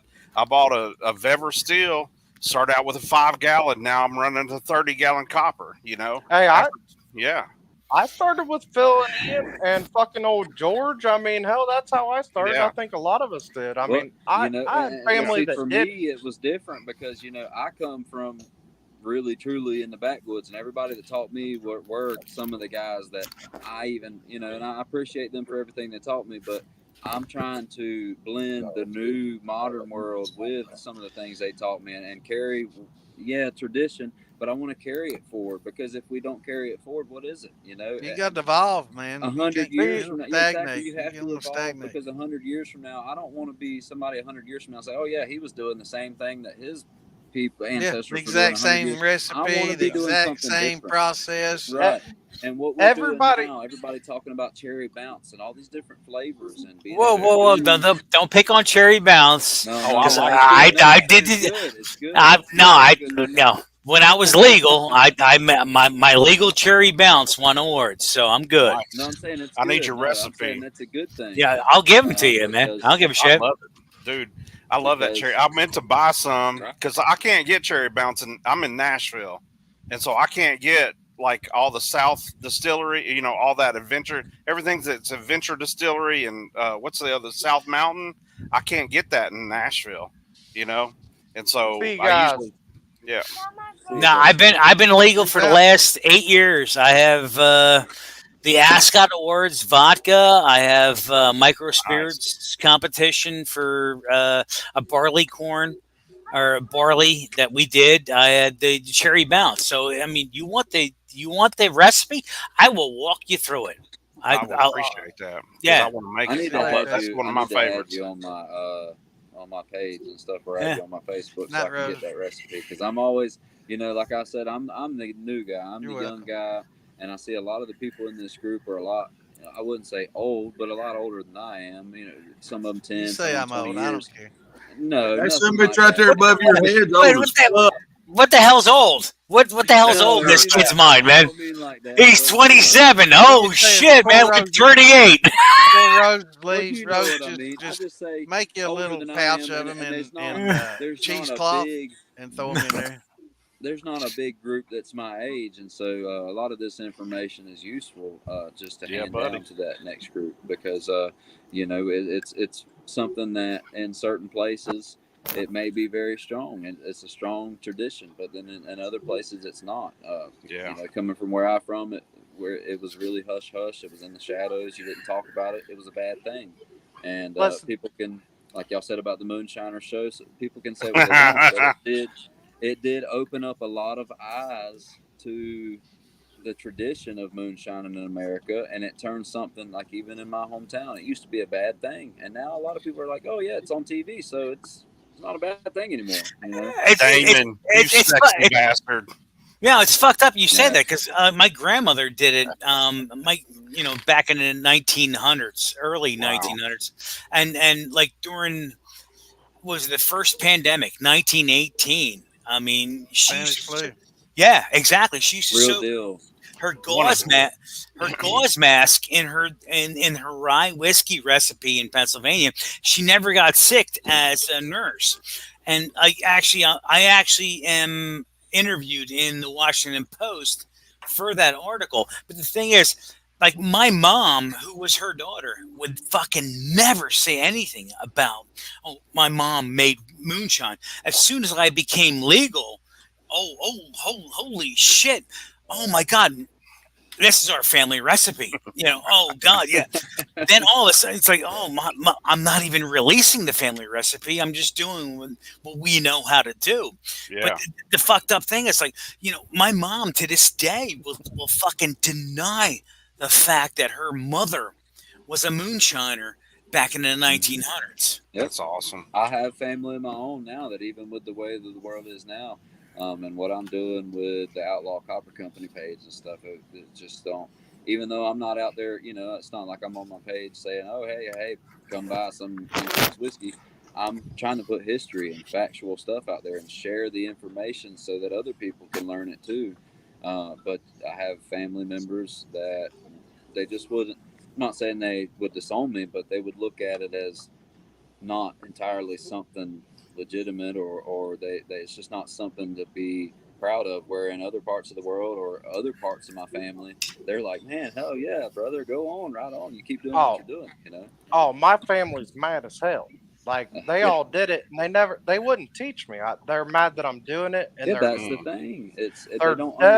They're definitely mad that I'm out here talking about it. But I mean, I only saw my family still twice my whole life, and that's just because it was in the barn getting worked on.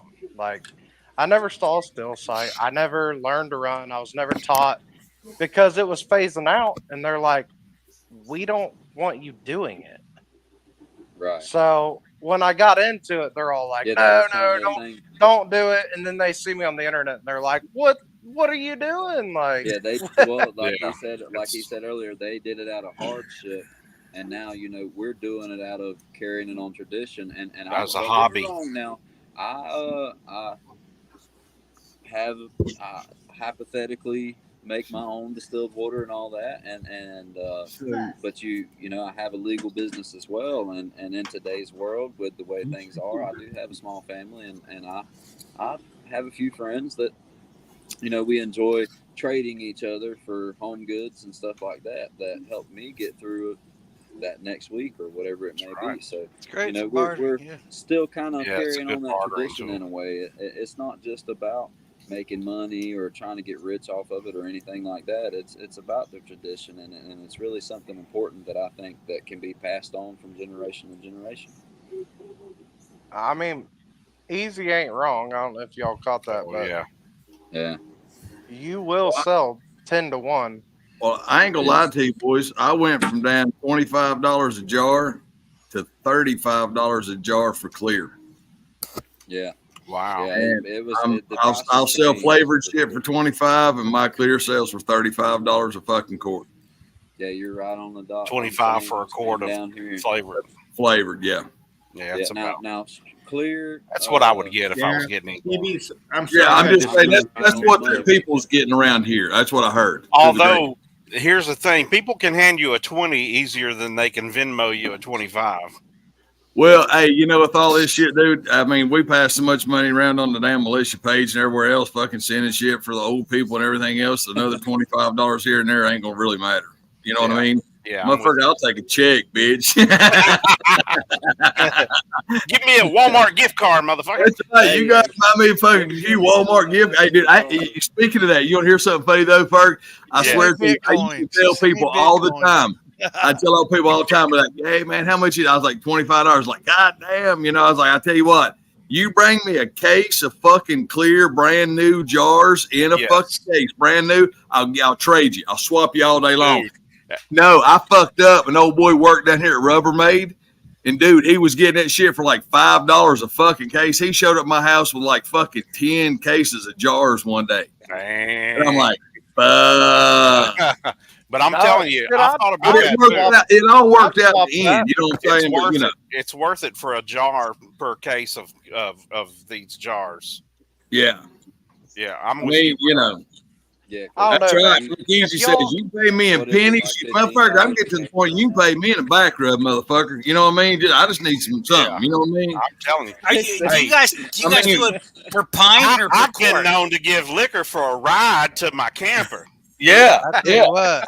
Y'all remember the Silk Road? You'd have been giving my goddamn jars. You gave more than liquor, Berg. You gave more than liquor. Is it per pint or per quart?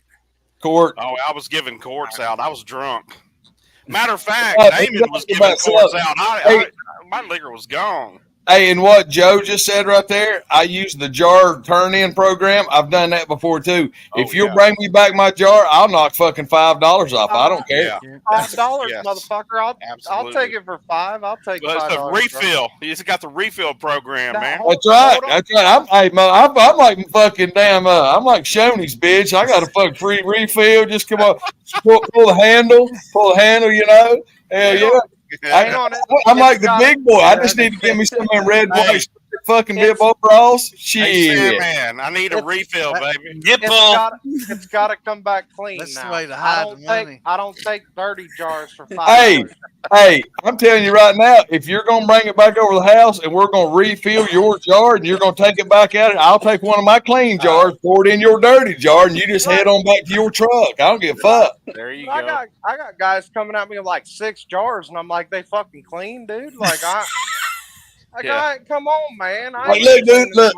I went by this damn garage sale. I got you a case of jars and motherfuckers butter eggs in them. You know what I mean? Like, no, motherfucker, you need to wash these some bitches. You know? They've been sitting under somebody's house for a year. Yeah. Got fucking damn Black Widow eggs and them over. You bring them in and sit them on the counter. Next thing you know, your kids is fucking going to the hospital and shit. You know, no, that ain't no fun. I mean, it's still got green beans. Black Widow Moonshine. It's still got green beans. That's right. That's gonna be my new fucking thing. Black Widow Moonshine. That y'all mark that shit down right there. Hey, Tommy, don't laugh, man. Over in China, what they're doing, you know, those killer wasps. Yeah, I said that. They're fucking getting their moonshine, and they're getting their moonshine, putting it in their jar, putting it on the thing, and they're getting their killer wasp, putting it on top, and they're selling it for like. Dude, I shared it on the fucking militia page, dude. It was like the craziest shit I ever seen. I was like, what? I just talked to a guy today that bought. He was in Japan or something. Bought him with a poisonous snake in them. Paid like $150 fucking for. Oh no, that's fake shit. That's fake shit. They don't have no poisonous snakes in Japan. There's no poisonous snakes in Japan. Don't even buy in that shit. Well, they wouldn't let him come through customs. They took all of them. He bought like 3 bottles for $150 a piece. I went to college in Japan. That's bullshit, man. Oh, I mean, I honestly drink Black Widow. Yeah, he will. Yeah, they will like sell you some stupid fucking shit like, hey, Weasel Sap fucking put his dick in this. Oh yeah, well I'll buy it.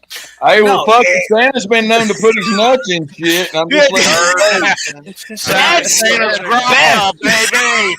Bad Santa dipped his nuts in this, and it's only the left nut. I'm we've all got a jar of it. Go get some. Hang on. What'd you say, Damon? It's a Kit Kat. He's only got one nut, so he actually dipped them both in there. He's only got one. Yeah. That's why I said nut singular. Oh, come on, Bad Santa. Show him. You show that man what you got. Well, you just put a little extra chicken skin on that one side. I seen it, and I know it's all good. I got you. No, it ain't dropped yet. I ain't that over. Oh, I heard that shit. Stomach, eh? Frank Thompson's leaving us. Hey, Santa. Hey, one nut that's the selling point? Yes. Hey, why has this got a yellow tint to it, Santa? Because he's old. Them old fucking ashy balls is what it is. That's his problem. He needs some lotion on it. It's got some nutsack tint. Night, hey, everybody tell Lisa night. Good night, Lisa. Night, Lisa. Good night, Lisa. Night, Lisa. Where the hell did you get those bags at? Where'd you get those bags at? Amazon. I'll send you a link. No, Temu, Temu, that's right. Yeah, Temu. I don't do Temu. Yeah, the Chinese will send it to you. Let's send you about it. Oh, Temu sama da. Hang on now, Damon. Santa. Oh, Santa da. Santa got nutsack juice. Look at that. I'll make that trade. Tom, look at that. I'll make that trade. I'm a racist motherfucker. I am a racist motherfucker. That's heavy. I need to get some more of that. Get your shot glass for it half full.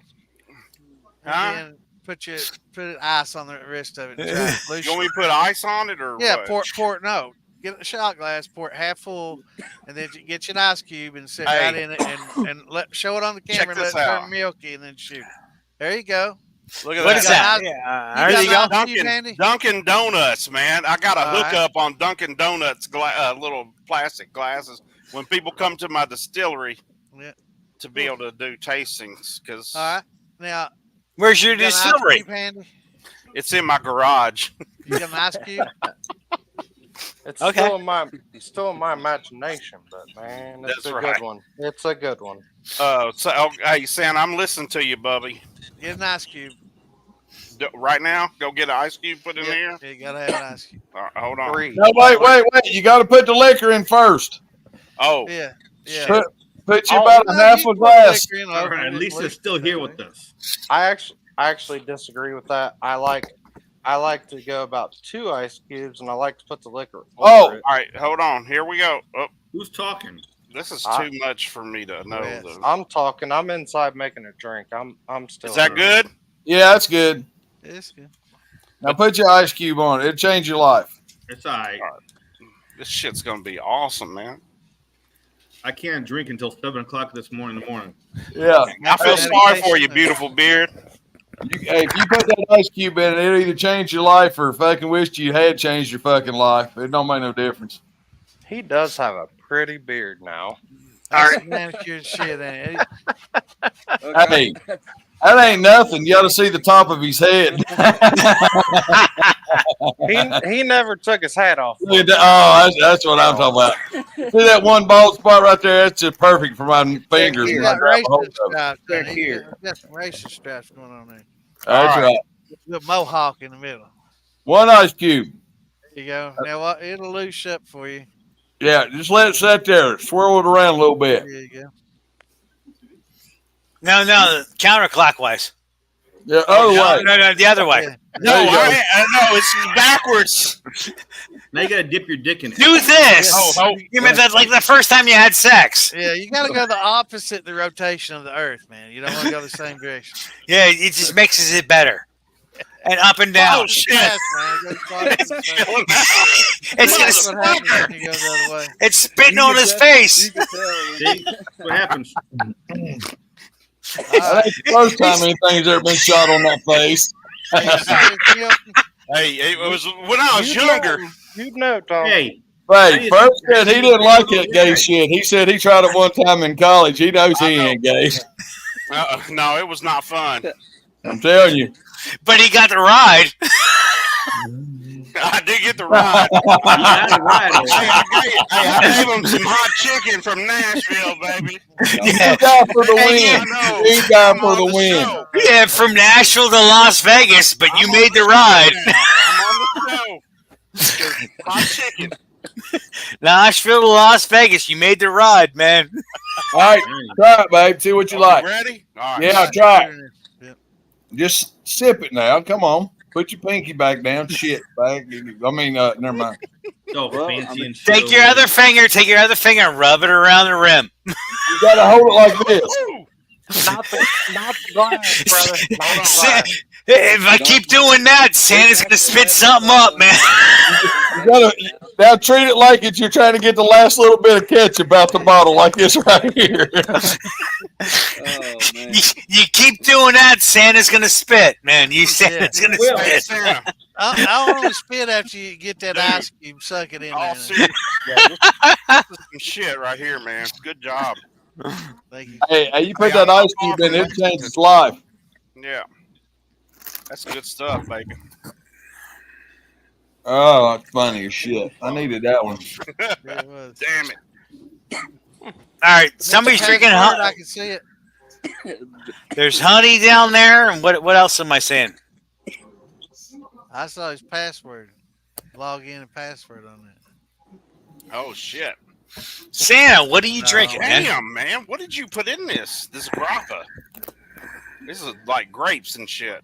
Yeah, it's maybe white grapes. Big white grapes.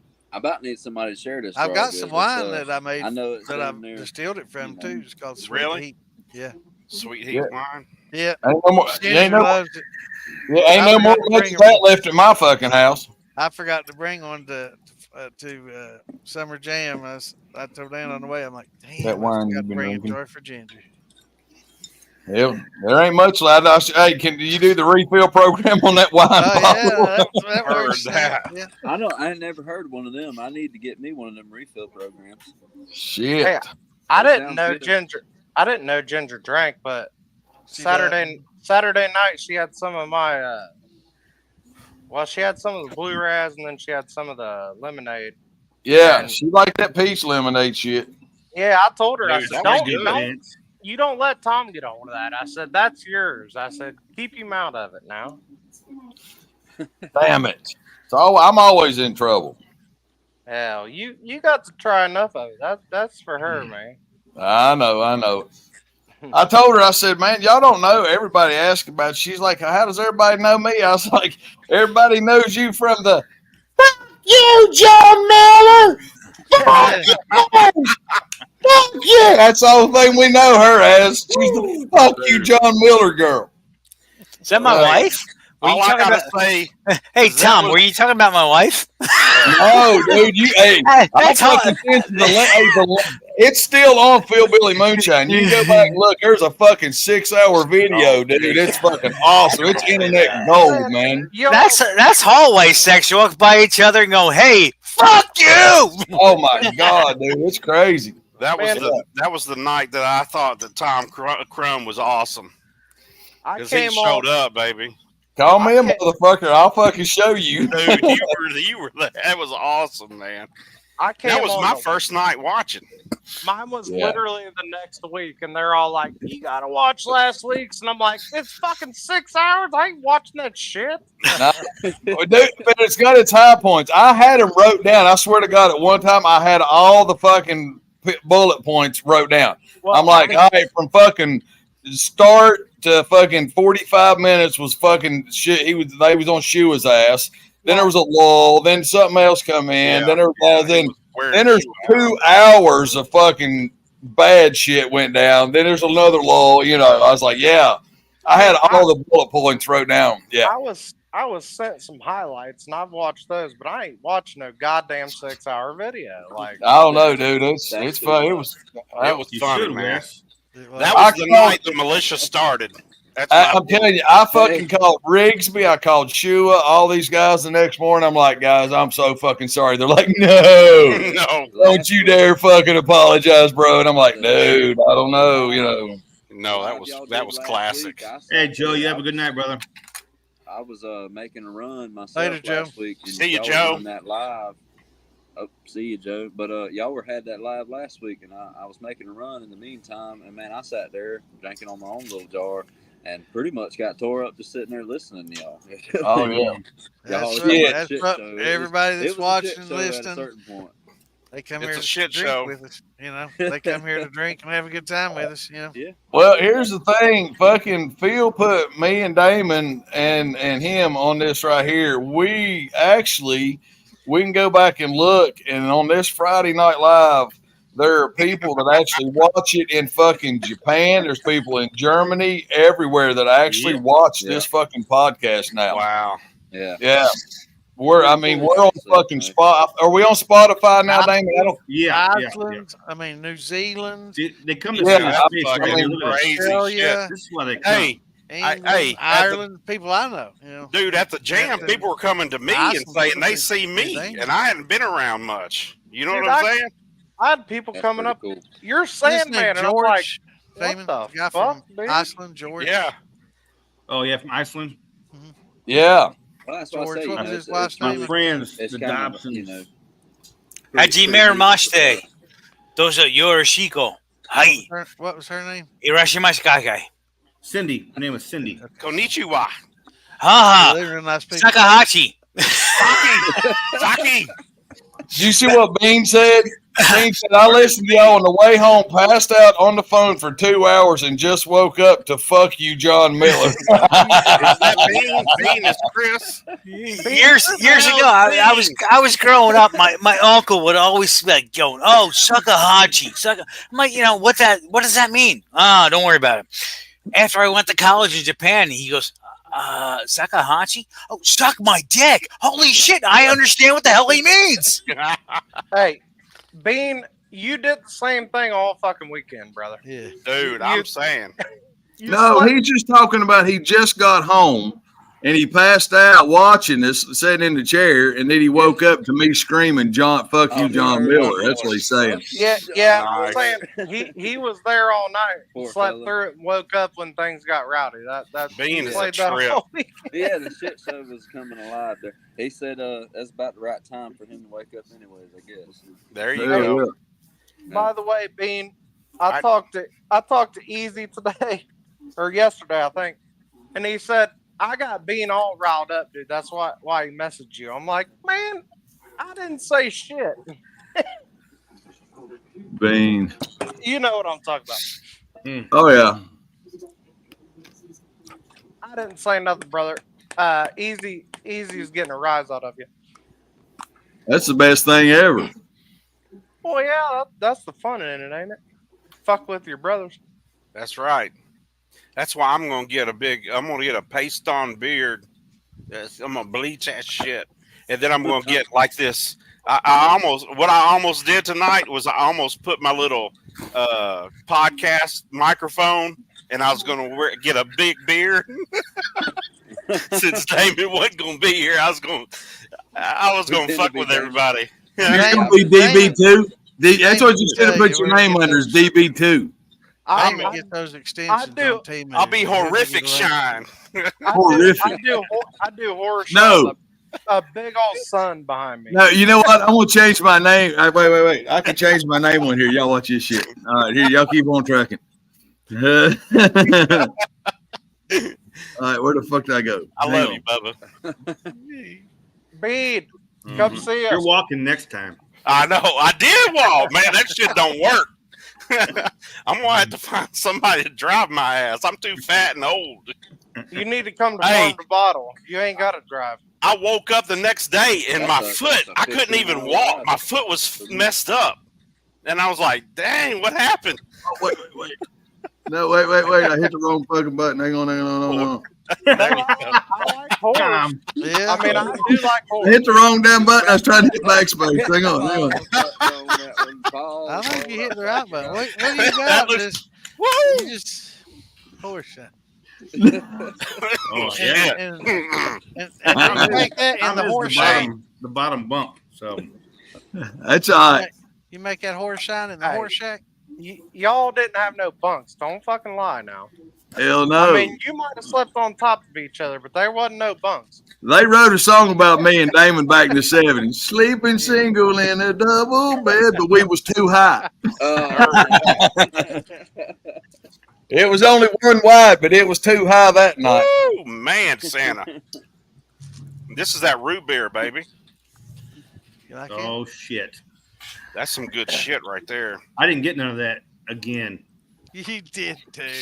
No, I did not. He's like, he always says I didn't get it, so I feel bad giving you twice as much. Is that what you got? Is that the grappa or is that the, what you got, baby? That's the root beer. I got grappa here, baby.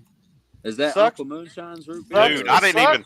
Hey, Uncle Moonshine's shit's good too. I mean, I'm not saying, but hey, Damon, I gave you some at the pre-party. I never even had root beer shine. Horse shine. Horse shine. Now you seen it. I just changed it back. That's what I should do. Yep, I'm gonna do that next time. Damon, next time you're out, baby. Listen, next Friday. All you guys. I'm gonna get me a cotton beard. I'm gonna get one of them fake Santa beards. Hey, it's almost damn Halloween. You could probably get you one of them damn, at the damn spirit stores. You know what I'm talking about? Yeah. At all the old JC Penney's. You know what I'm saying? Hey, I need the recipe, Santa, on this. You ain't gonna get it. I know. You ain't gonna get it. I know. Why not? I'll tell you what it is for ancient Chinese. Hey, is there a root beer competition happening at Farm to Bottle? No, it's Oh. there's a peach brandy. Yeah. But there's we need to figure out what's going on, Damon, up in up in Ohio, Farm to Bottle, as far as the contest, who's going to do it. Hey, Tom, can we cut the live? The rules. I'm bringing my camera. Categories. Can we just we need to bullshit? fix that. Yeah, hey, look, that is true. If y'all just hang on right here, look, it's been 3 hours and 30 minutes. I am going to cut the live, though. So everybody tell everybody good night. I am going to cut it because I am going to bed soon. Okay. Is anybody going? Yeah, Is anybody going? See y'all. Is anybody going to keep running Love it? peace Y'all and be good, man. chicken grease. All right, see y'all. Peace, and grace, and chicken grease. Yeah, all that It's good love, stuff. peace, and chicken Have a grease, good baby. one. Night, Lisa. Have a good one. Not Lisa. Night, Lisa. See you tomorrow night. Good Lisa's night. one of my favorite people.